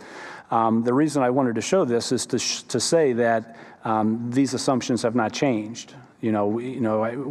I might not look very good if I came up here and said, hey, hey, hold on, we actually don't need a levy now, or, well, we said 8.4, now we need 11. So, the good news is the assumptions really haven't changed much.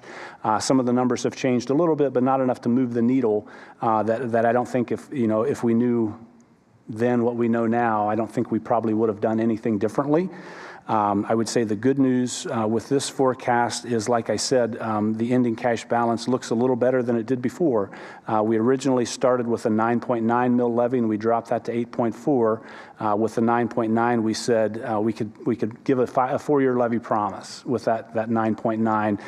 And then, we dropped that down to 8.4 and said, we're not willing to give, that 4-year levy promise, but at the same time, we're going to work to make that levy last 4 years. So the good news with this forecast is it gets us closer because it has improved compared to where it was. So again, I wouldn't say we're there yet as far as making a 4-year levy promise, but it's definitely getting closer. I think the state budget could potentially help getting even closer, but we will see. And I would point out that the levy is on May 2nd, and the forecast will actually be approved at our May meeting, which will be after that. So my next presentation, I will be able to incorporate the results of the levy into the forecast, so I will do that next month. And that's all. Thank you, Todd. Anybody have any questions on the 5-year forecast? It's really, like you said, there's really not too many significant changes from November. Yeah, I know that in the opportunities I've had to talk with legislators about the budget, things are all over the place. And as you mentioned, the House is finishing up their budget. They have adopted some things from the governor's budget, and they've changed some things to suit them. The Senate will have the next swing at it, and they will create what past history says could be a dramatically different budget. And then sometime in June, they'll try to work out all the differences. But appreciate all the hard work that goes in trying to give a picture of a moving target.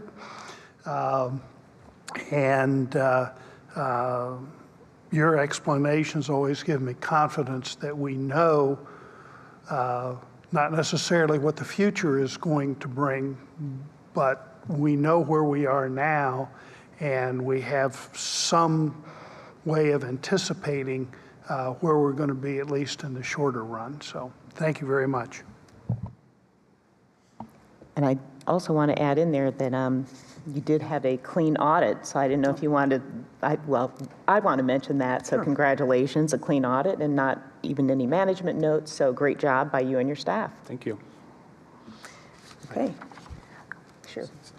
If we can go back to the, I guess I wanted to have a couple questions about, I know there's questions about state versus local share, and there is a pie chart that I think is helpful. I forget which slide it was on, but there's a pie chart. Probably number 3. And I just want to make sure right here. So we have local sources is 54.4%. Is the tangible property tax included in the local source or state? Tangible personal property reimbursements is included in the state source. In the state source. And when is that piece of pie, 9.6%, going away?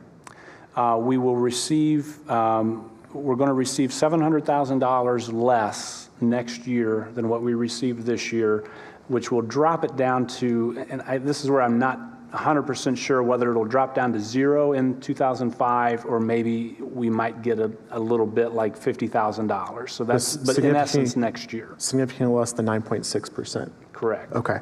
And then there's on the expenditure side, I know in the next 5 years, expenditures increase by roughly 13 million.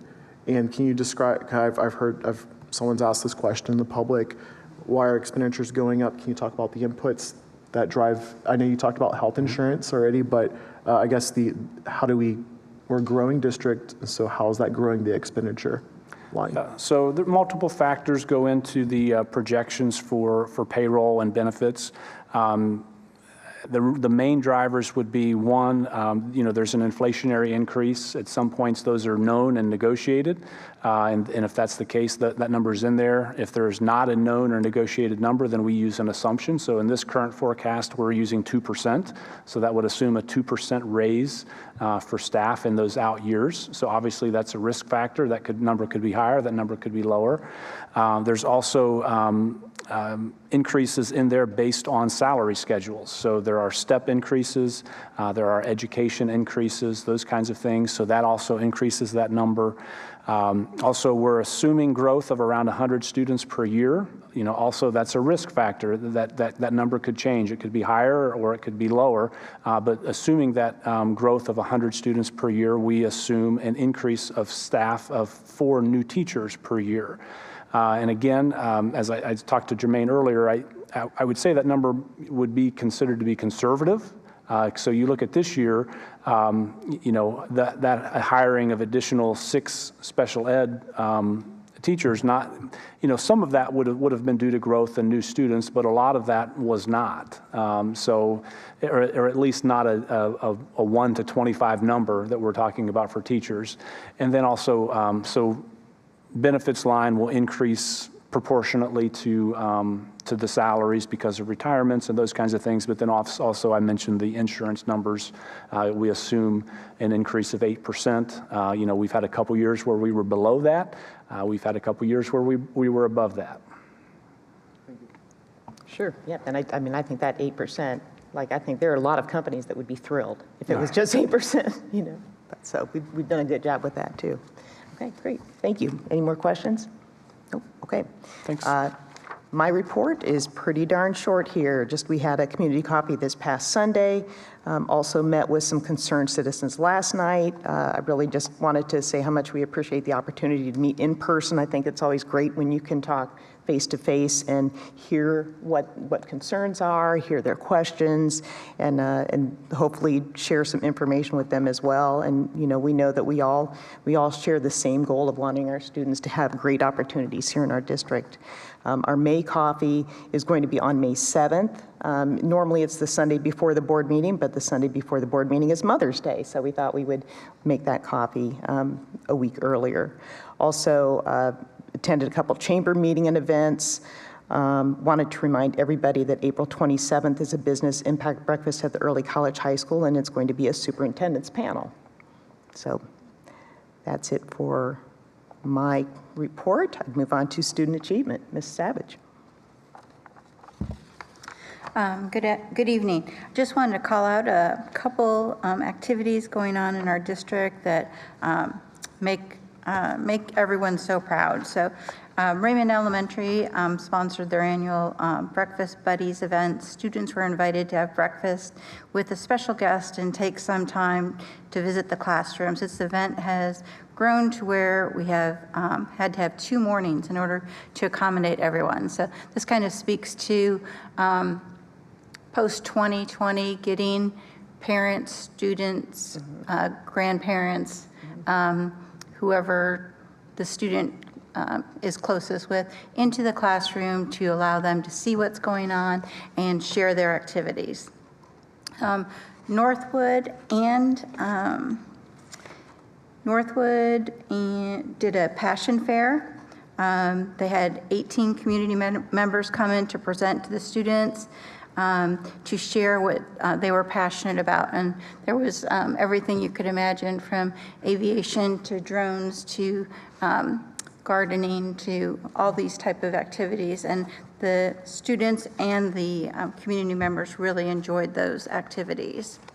And then the other one that I wanted to hit on was 4th graders finished the month with their annual wax museum. And this is one thing that I actually love. My kids did this. 4th graders finished with their wax museum. Each student picked a famous Ohioan and brought them to life in the hallways throughout the school. So it's always a wonderful event for the students and the parents to attend. So thank you. Thank you. Legislative report, Mr. Smith. Thank you. I know we've got some people here waiting to do a presentation, so I'll try and be brief. The state legislature has been on a 2-week break. They came back and immediately the House said, here's our substitute budget bill. And that happened on Tuesday, and so things are going to go very quickly now over the next several months with a lot of legislative activity. Included in the House version, we mentioned House Bill 1, and there were property tax changes and income tax changes, and it was monstrous. And what got put into the budget was combining the 2 lowest tax rates, leaving upper incomes and the tax rates the same. And nothing in terms of any changes in terms of property taxes. So that I think was a pretty good thing. Fair funding plan would get the next 2 bumps, which would be 50% of what the formula says that we should get, and then 66% of what the formula said we should get for this coming year and the year after. But the biggest change is what Todd mentioned, and that is the calculation based on the costs, moving it from 2018 cost to 2022 costs makes a very significant difference. The Ed Voucher program is going to expand and expand dramatically. Families that would have a family of 4 with an income of $130,000 a year would qualify for a voucher. And I would point out that the vouchers are more than what our school district receives in funding for each of our children. There are some other changes that I've included that you can read. The last thing on Todd's last slide was mentioned replacement levy.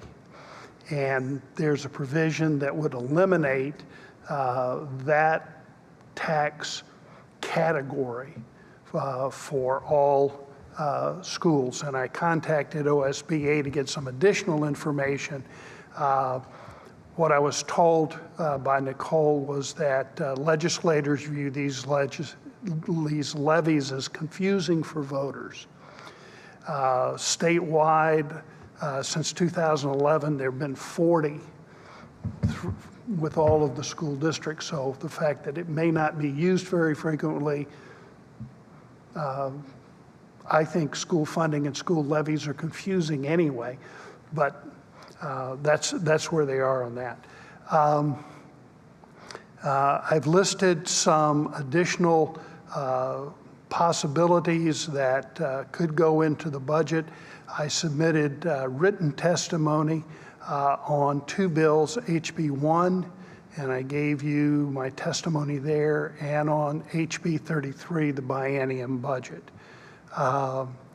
And then there were some recently introduced bills, one of which I'll highlight, and that is Senate Bill 104 that has within it, it's not gone to committee, hadn't had any hearings and so forth, but the way it's being proposed,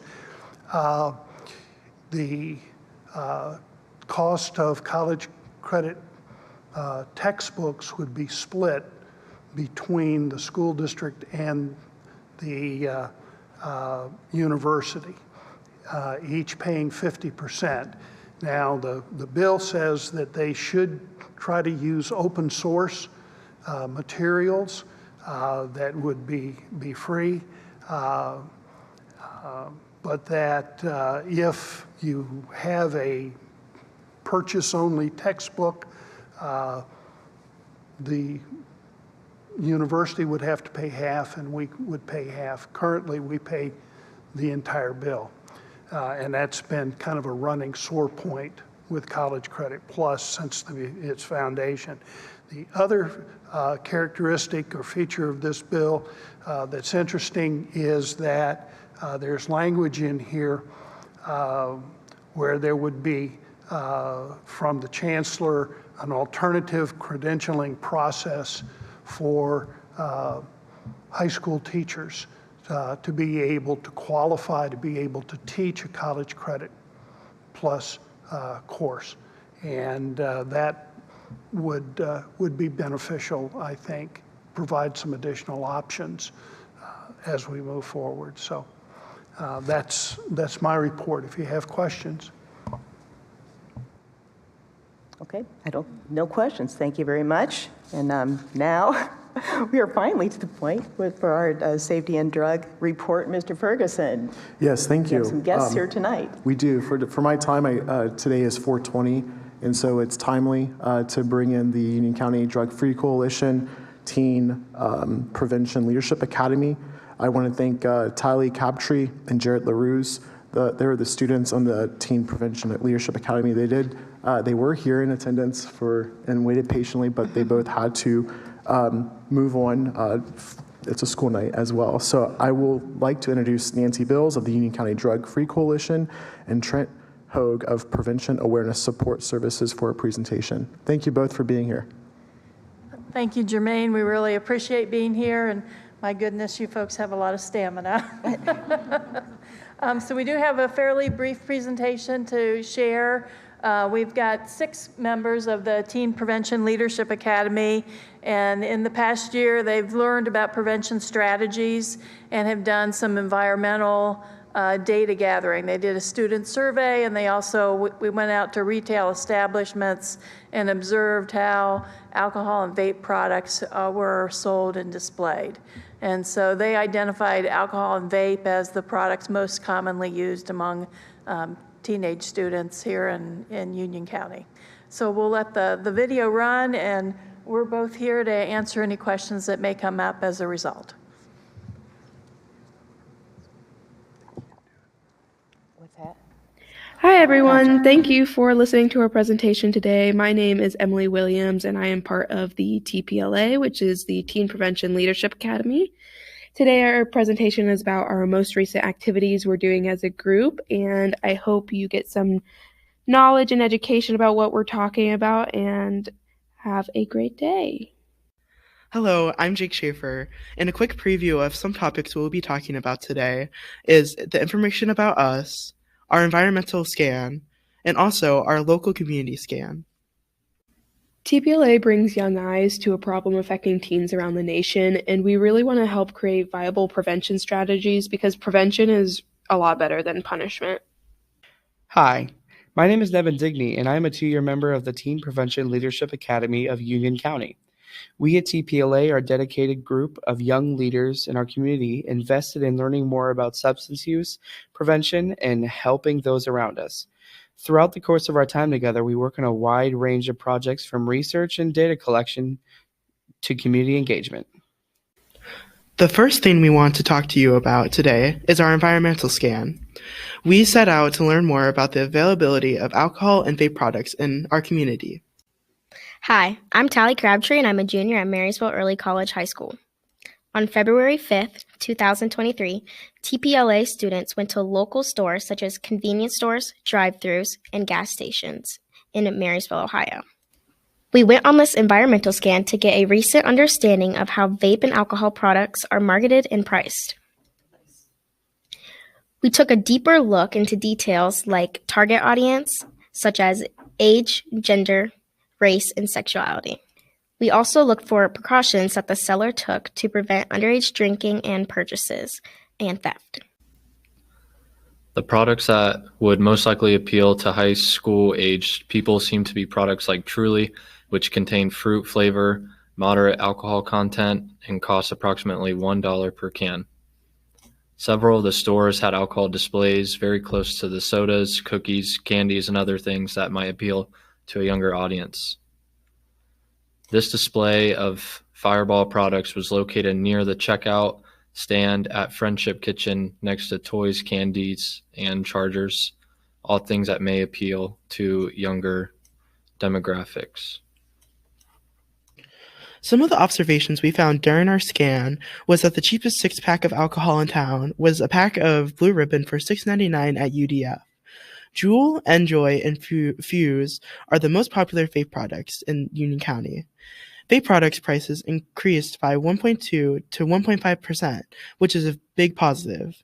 Starter kits, which are devices and 4 pods, range from $30 to $35, which also increased over the past year. Cigarettes average from $7 to $8. Of the stores we visited, we found all stores carried beer. Almost all carried wine and seltzer alcopop drinks. And 6 stores carried small bottles of liquor like Fireball. We also noted that 6 stores carried cheap bottles of vodka. Friendship Kitchen again had the bottle of vodka across from and next to the chips, snacks, and candy. Several changes in the sale of vape products were noticed.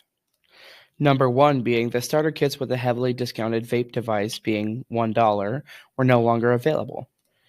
Number 2, the cheap rechargeable disposable devices are not available.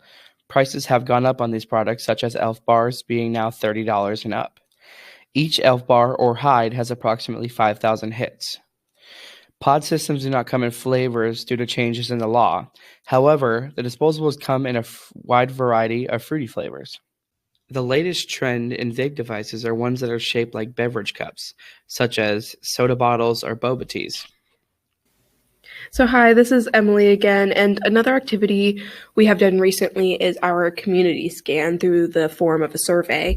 We wanted to find out more about substance use around Union County from the perspective of teens who would take the survey, and we got some really interesting results from it, and we'll kind of move on to that in the next couple slides here.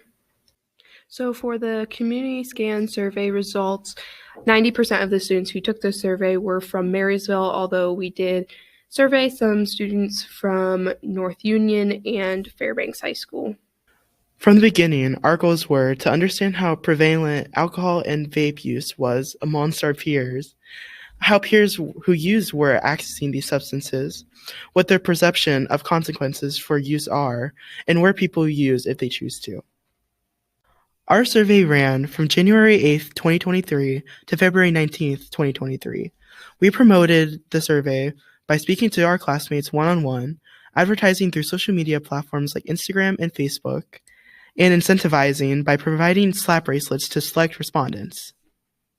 We wanted to do the survey because the more information we have about substance use in Union County, the more we can do to personalize prevention efforts and strategies. Through the survey, a majority of students reported that they know peers that use substances, and more specifically, 76% of the students indicated that they knew students at their school that drink alcohol, and 89% of the respondents indicated that they knew students at their school who use vape products. So out of the 72 responses for the survey, 50% of the students indicated that they thought it would be easy or very easy for someone their age to acquire alcohol. But in contrast, 61% of the respondents indicated that they thought it would be easy or very easy for someone their age to acquire vape products, which kind of tells us that vape seems to be the easier substance to access according to the survey data. So most students reported, about 79%, that teens their age find it easy or very easy to get alcohol from local parties, and 80% of the students reported that teens their age find it easy or very easy to get alcohol from friends or other teens. Only 7% of the students reported that teens their age find it easy or very easy to purchase alcohol from big box stores. So this kind of tells us that social access is seemingly the easier way that teens get alcohol products versus like purchasing it from stores or drive-throughs themselves.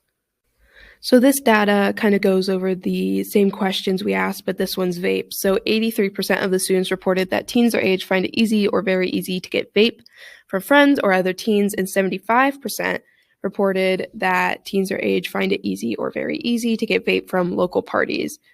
And then only 18% of students reported that teens their age find it easy or very easy to purchase vape from big box stores. And big box stores are kind of like Walmart or Kroger, that type of thing. So this is kind of similar to alcohol, that shows that social access allows teens to have better availability to vape product use. And we see that similar to alcohol, big box stores are hard to purchase from, according to the survey data. So 46% of students believe that their friends would feel it would be wrong or very wrong to drink alcohol under the age of 21. Additionally, 69% of students believe that their friends would also feel it would be wrong or very wrong to use the vape products under the age of 21.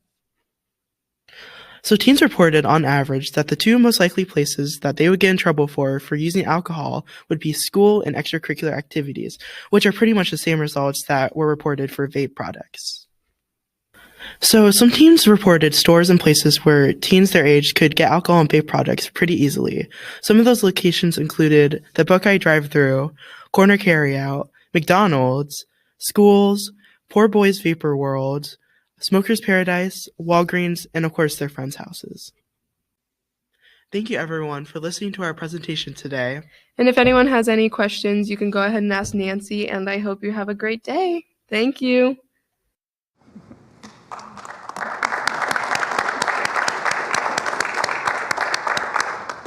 I have to give a lot of credit to Trent. He's the one who understands the technology well enough to put a nice presentation like that together and to allow us to bring the kids' voice into this room. So I really appreciate that. Are there any questions or comments?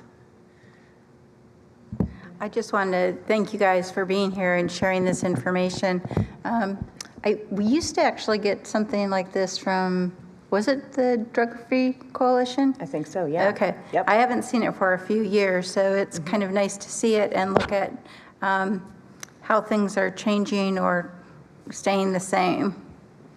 I can tell you we did the Oh Yes survey in the fall and are waiting with bated breath to get the results back from the state.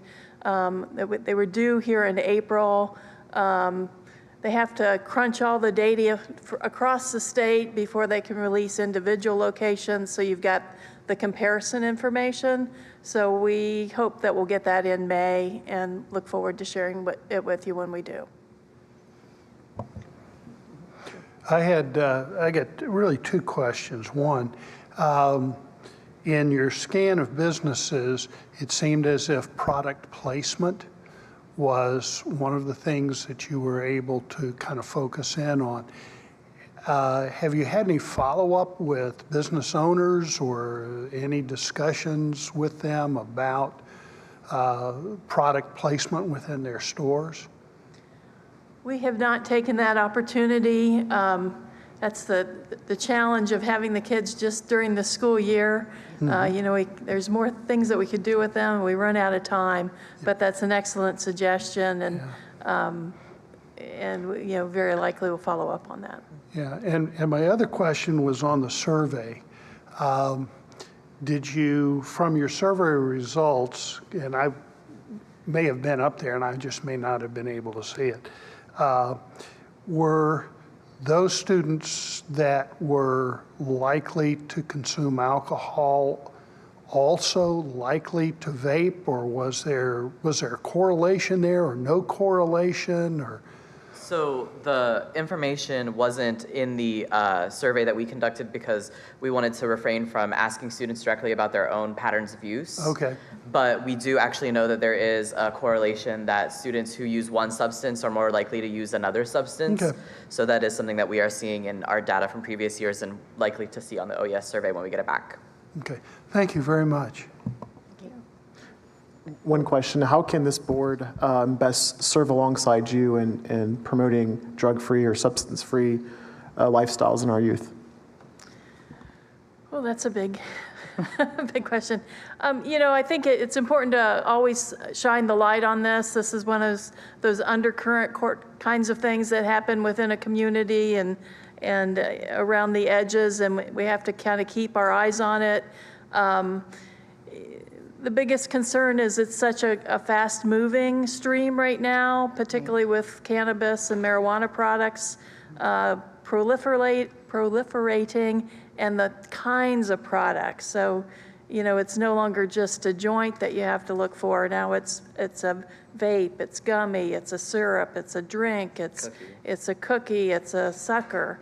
And so, for parents and for school personnel, the number of items that you have to watch for just can be mind-boggling at times.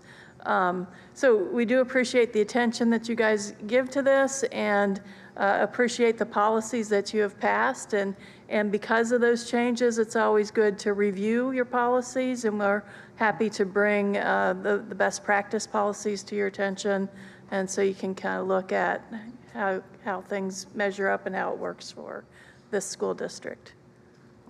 Great. Thank you so much, too, for allowing the students to create that presentation for us, and please let them know that we're sorry that we put you on the agenda where we did. I guess if we thought about it, if I would have put more thought into it, I would have tried to move you earlier and stuff. But anyways, thank you very much. We really appreciate the information and the opportunity for them to actually do it. So thanks. Thank you. Thank you. Yeah.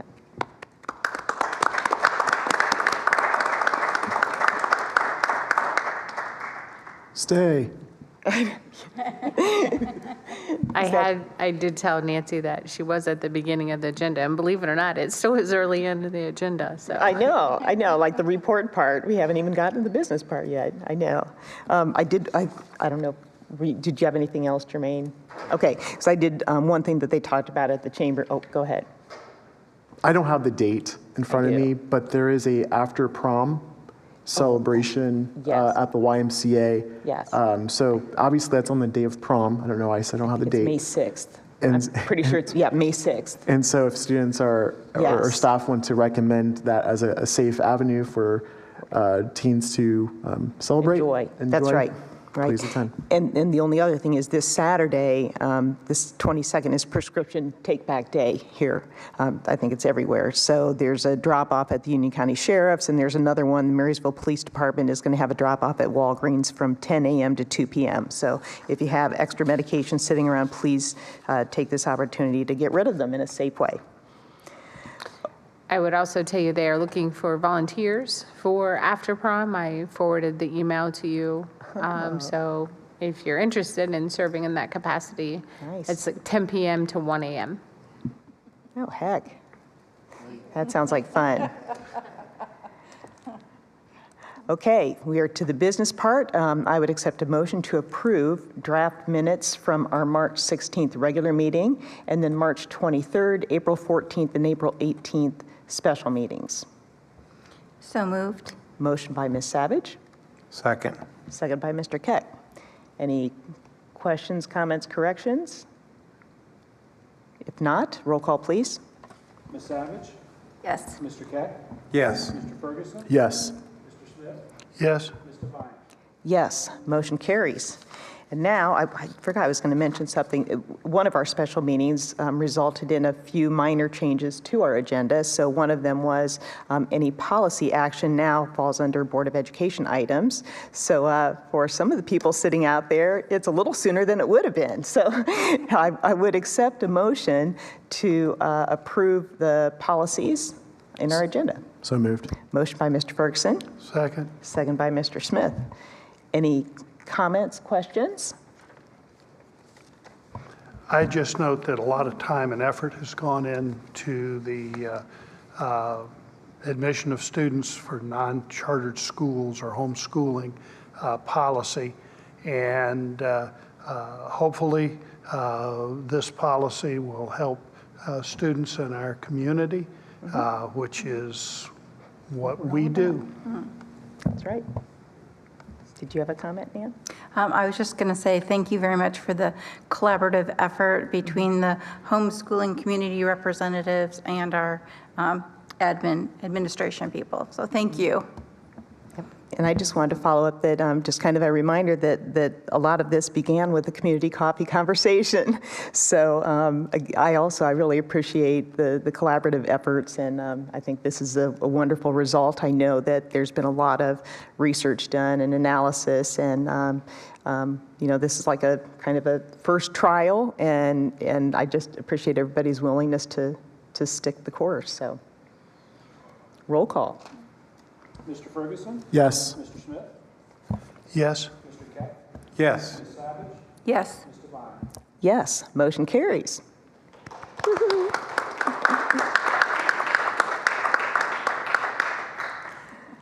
All right, next I would accept a motion to approve the donation agreement and tax sharing agreement regarding Pioneer Park.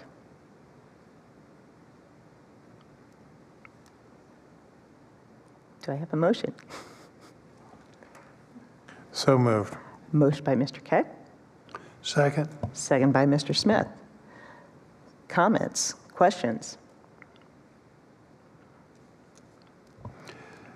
I would just remind everybody that the agreement is between the city and Pioneer for the development, that what we're approving tonight is an addendum to that agreement where we as a board don't have a voice as to whether community reinvestment grants or abatements are offered.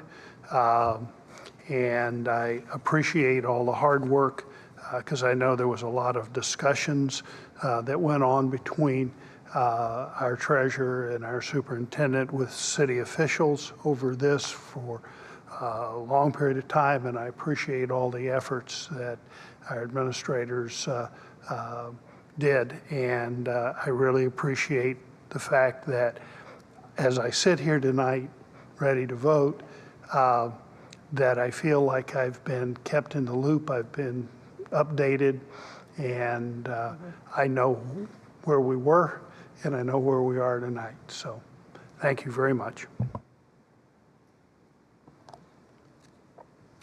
Just a few comments. So this Pioneer Park project is a speculative project.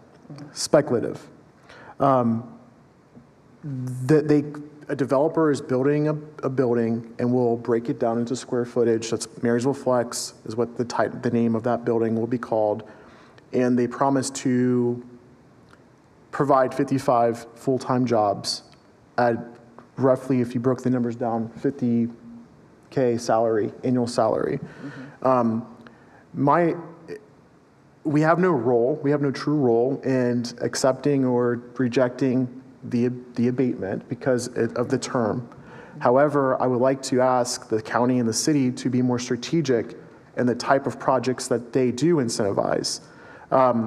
This is our second speculative building CRA project that we are within a year.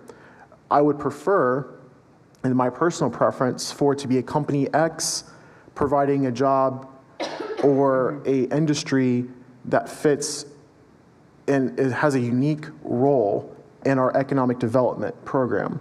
And so that one requires what is our economic development strategy here in Union County. And I think the schools should have a seat at the table because we are producing the next tomorrow's workforce. So that's one.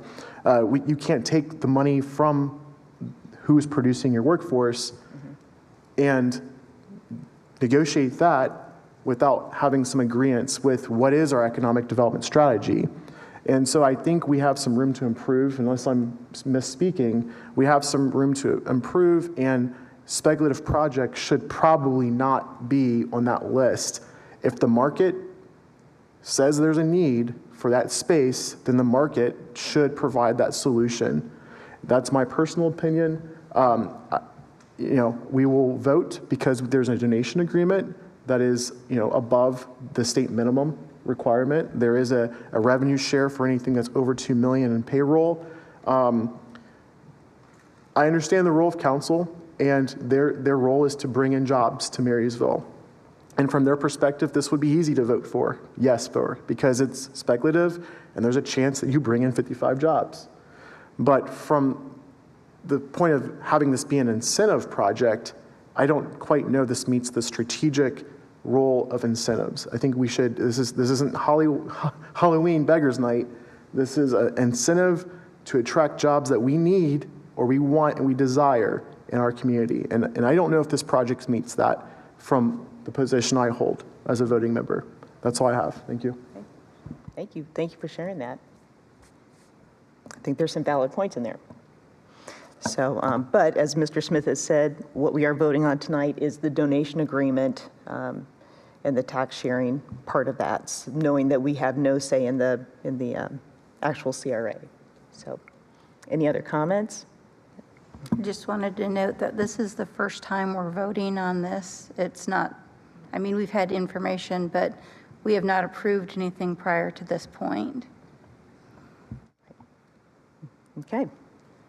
Any other comments? All right. Roll call, please. Mr. Keck?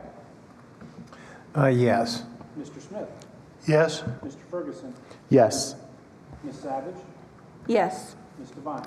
Yes. Motion carries. And now the last item in the Board of Education section is I would accept a motion to approve Month of the Military Child resolution. So moved. Motion by Mr. Ferguson. Second. Second by Mr. Keck. And would you like to read it? Yes. I'd be happy. Sure, go for it. Thank you for allowing me to bring forth this resolution. I know we did last year, and Diane, do you want to make the announcement for? I was going to put it at the end for getting your piece here, resolution here tonight. But this week it was announced and we did a press release, and I think it's been covered in the JT as well as the Daily Digital, that every building in the school district is now a Purple Star. So that's never happened before. So super proud of that, and there should be something up on our website as well, and then we'll update everyone's website. And I will go ahead and read the resolution. Whereas we are a grateful community that honors the members of the U.S. Armed Forces, their family members, and loved ones who share in their service and sacrifice to protect the values and principles that make us free. Whereas we celebrate the exceptional service, resiliency, and character of military-connected students and families in the Marysville Exempted Village School District. Whereas we acknowledge that military families face unique challenges due to deployment, reintegration, service in combat zones, and frequent relocations based on duty assignments. Whereas, nationally, November is recognized as Military Family Month, and April is recognized as the Month of the Military Child. Whereas, the School Board of Marysville Exempted Village School District affirms our commitment to providing the resources, programs, and culture to support military-connected students academically, socially, and emotionally. Whereas, Marysville Exempted Village School District is now home to 9 schools that have earned the Purple Star distinction awarded by the Ohio Department of Education, which is Bunsold, Creekview, Edgewood, Marysville High, Marysville Early College High, Mill Valley, Naven, Northwood, and Raymond, for their ongoing commitment to our military-connected students. Now, therefore be it resolved that the School Board of Marysville Exempted Village School District hereby recognizes April 2023 as the month of the military child and celebrates and supports all military-connected students and families. And be it further resolved that the School Board of Marysville Exempted Village School District express its gratitude to our staff liaisons for military students and families for their commitment to serving our students and being a resource for their peer educators. And be it finally resolved, the School Board of Marysville Exempted Village School District strongly encourages the local school administrators, educators, and community members to continue to initiate and participate in activities and programs designed to identify, connect, equip, and maintain a supportive culture for our military-connected students and families. Thank you. Great, thank you very much. I mean, that's wonderful. Really proud of our liaisons, and thank you for helping to encourage that as well. So, any other questions or comments? Roll call, please. Mr. Ferguson? Yes. Mr. Keck? Yes. Ms. Savage? Yes. Mr. Smith? Yes. Mr. Vine? Yes, motion carries. I would now accept a motion to approve all the Treasurer CFO action items. So moved. Motion by Mr. Smith, Second? second by Ms. Savage. Todd, any comments? You'll note quite a few changes in appropriations. The most significant there, we already talked a little bit about the safety grants, so that's, we already kind of covered that, but we're increasing the budget so that we can spend that money. Also, I talked a little bit about our self-insurance fund. That's the 024 fund, so that's why you're seeing that $900,000 increase in budget. So keep in mind, you know, when we increase budget, what we're saying is we've got the cash in there to cover that budget. So I can't make you a guarantee right now that this will be the last increase before June. So I would be hopeful, but if we continue to have poor claims months, there's a chance that we could come back maybe in June with another increase to make sure we make it through the year without having expenditures exceeding appropriations. But again, that's just due to the high claims.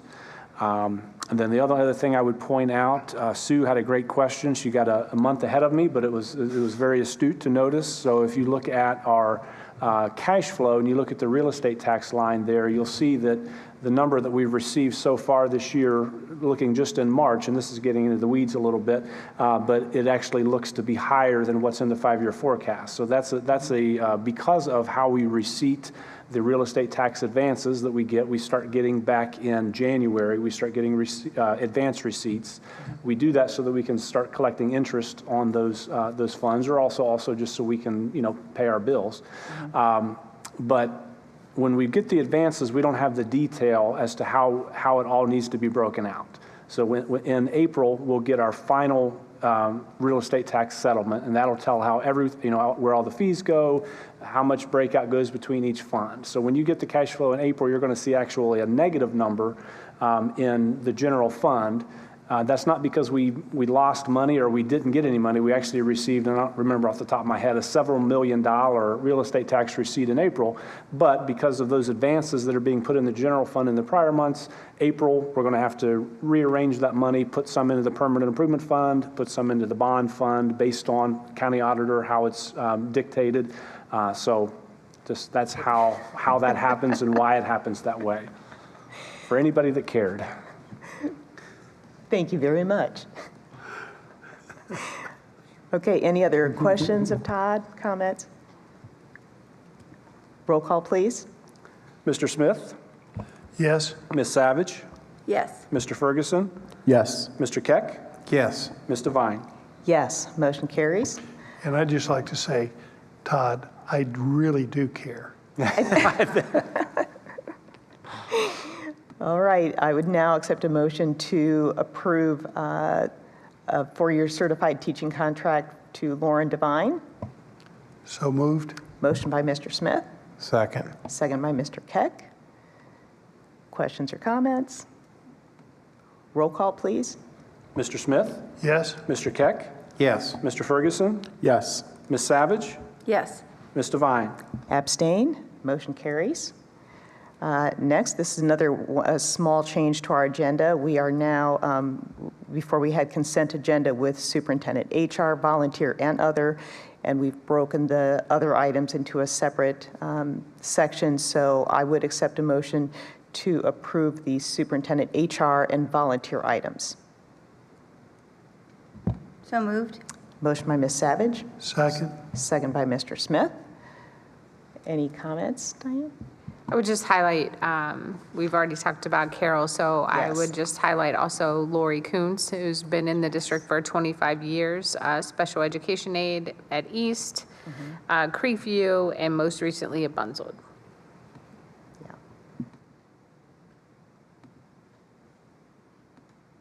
Any questions or comments? Okay. Oh, did you want to? Nope. Okay. Then a roll call, please. Ms. Savage? Yes. Mr. Smith? Yes. Mr. Ferguson? Yes. Mr. Keck? Yes. Ms. Devine? Yes. Motion carries, even though I know we would love to see both Carol and Lori stay with us, but we wish them the best. And now I would accept a motion to approve the superintendent other action items. Or others. So moved. Motion by Mr. Keck.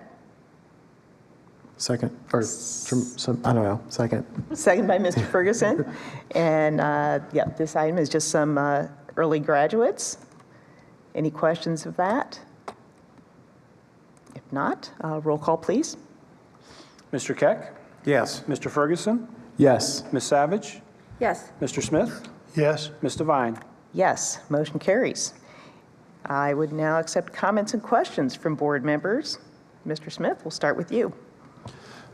It was wonderful tonight to be able to congratulate so many students that have excelled. That's always fun. It takes some time, but it's really important and well worth it. Also, the Good Apple Awards signify going above and beyond, and every year the problem is not identifying somebody, it's identifying which people, because we have so many in our community that go above and beyond. And the award singles out a few individuals, but as a board member, I want to thank everybody that volunteers and everybody that supports our schools. You are what helped to create the amazing opportunities for our students. Thank you. Mr. Keck. Yeah, I kind of second a lot of what he said about all the award recipients tonight. That was wonderful. But also really impressed with Kenny's proposal tonight and that calendar for getting things done next year. Was wonderful to see that. Would like to thank Todd for this tax abatement chart, which really puts things much clearer. And I would, I don't know how we get that out to the public, but I think the public needs to see that and how little control we have over those expenditures. And then I would like to thank Dick for all the time he puts into the legislative reports, because that is mind-numbing. So, thank you. Thank you. Ms. Savage. Okay, I'm going to hit or miss, so we're not repeating the same things over and over again. But I'm super excited about the FFA Top 10 chapter in Ohio. That's wonderful. That's so impressive. I'm always impressed with those young people. Global Scholars actually caught one of the global scholars from Marysville on the 10 o'clock news the other night. And they featured someone from Marysville and someone from Westerville. So that's a wonderful program. It helps build that international business mindset as our young people move into college or into the business world. Next, shout out for the National Business Honor Society. That's a wonderful new program. and very impressed with how many students have joined that program and how that program pathway has really improved over the last few years. And finally, Mary Poppins is this weekend. Oh, next week. Next No, it's weekend? 28th and 29th. 28th and 29th. 28th, 29th, 30th. Yes. Yes. So- And it has like fifth graders through high schoolers, which is pretty cool. Sorry. Nope, that's Okay. good, yeah. Mr. Ferguson. I just want to thank everyone who attended tonight and the Good Apple recipients as well for their dedication to our district. Thank you for staying until 9 o'clock or past 9. I think you're the winners of our award tonight for most spirited participant. And I know it's in the middle of testing, but we are in the last stage of our school year, and I just want to thank everyone for their focus and their dedication to serving our students despite any other distractions that may be in the community. And again, thank you for passing the resolution tonight to show our commitment to our military connected students. I know at least 2 families in the district. I know that doesn't sound a lot, but that have deployed sometime in the last calendar year. So it is important, and it's important work for a district to show our commitment. Thank you. Sure is. Thank you. Mr. Johnson. I just realized my mic has been on the whole time, so I'll just apologize for yelling the roll call into a live mic. So that's all. Ms. Allen. Yeah, I think I'm good. Thanks. Okay. Well, thanks again for being a part of that panel. Really, really appreciate that. And I don't know if I have anything to add. Just a reminder, Board Leadership Institute is also April 28th, 29th. And like the board notes, I just encourage people to look at them. They're aligned to the 4 areas of our district strategic plan. And I know you kind of brought up the importance of having a good strategic plan regardless of what it is. And I'm just so proud of what we have and how everybody is going in the same direction. And just loved hearing about about the celebration section. Raymond's wellness category was focused on thanking volunteers and just that importance of showing your gratitude, how much joy that brings to yourself as well. That really is a wellness practice. So anyways, it's just a lot of things to celebrate. So wonderful meeting, and I would accept a motion to adjourn. Don't all jump. So move. Motion Second. by Mr. Smith and second by Mr. Keck. Roll call, please. Mr. Smith? Yes. Mr. Keck? Yes. Mr. Ferguson? Yes. Ms. Savage? Yes. Yes, motion carries. We are adjourned at 9:04. Thank you.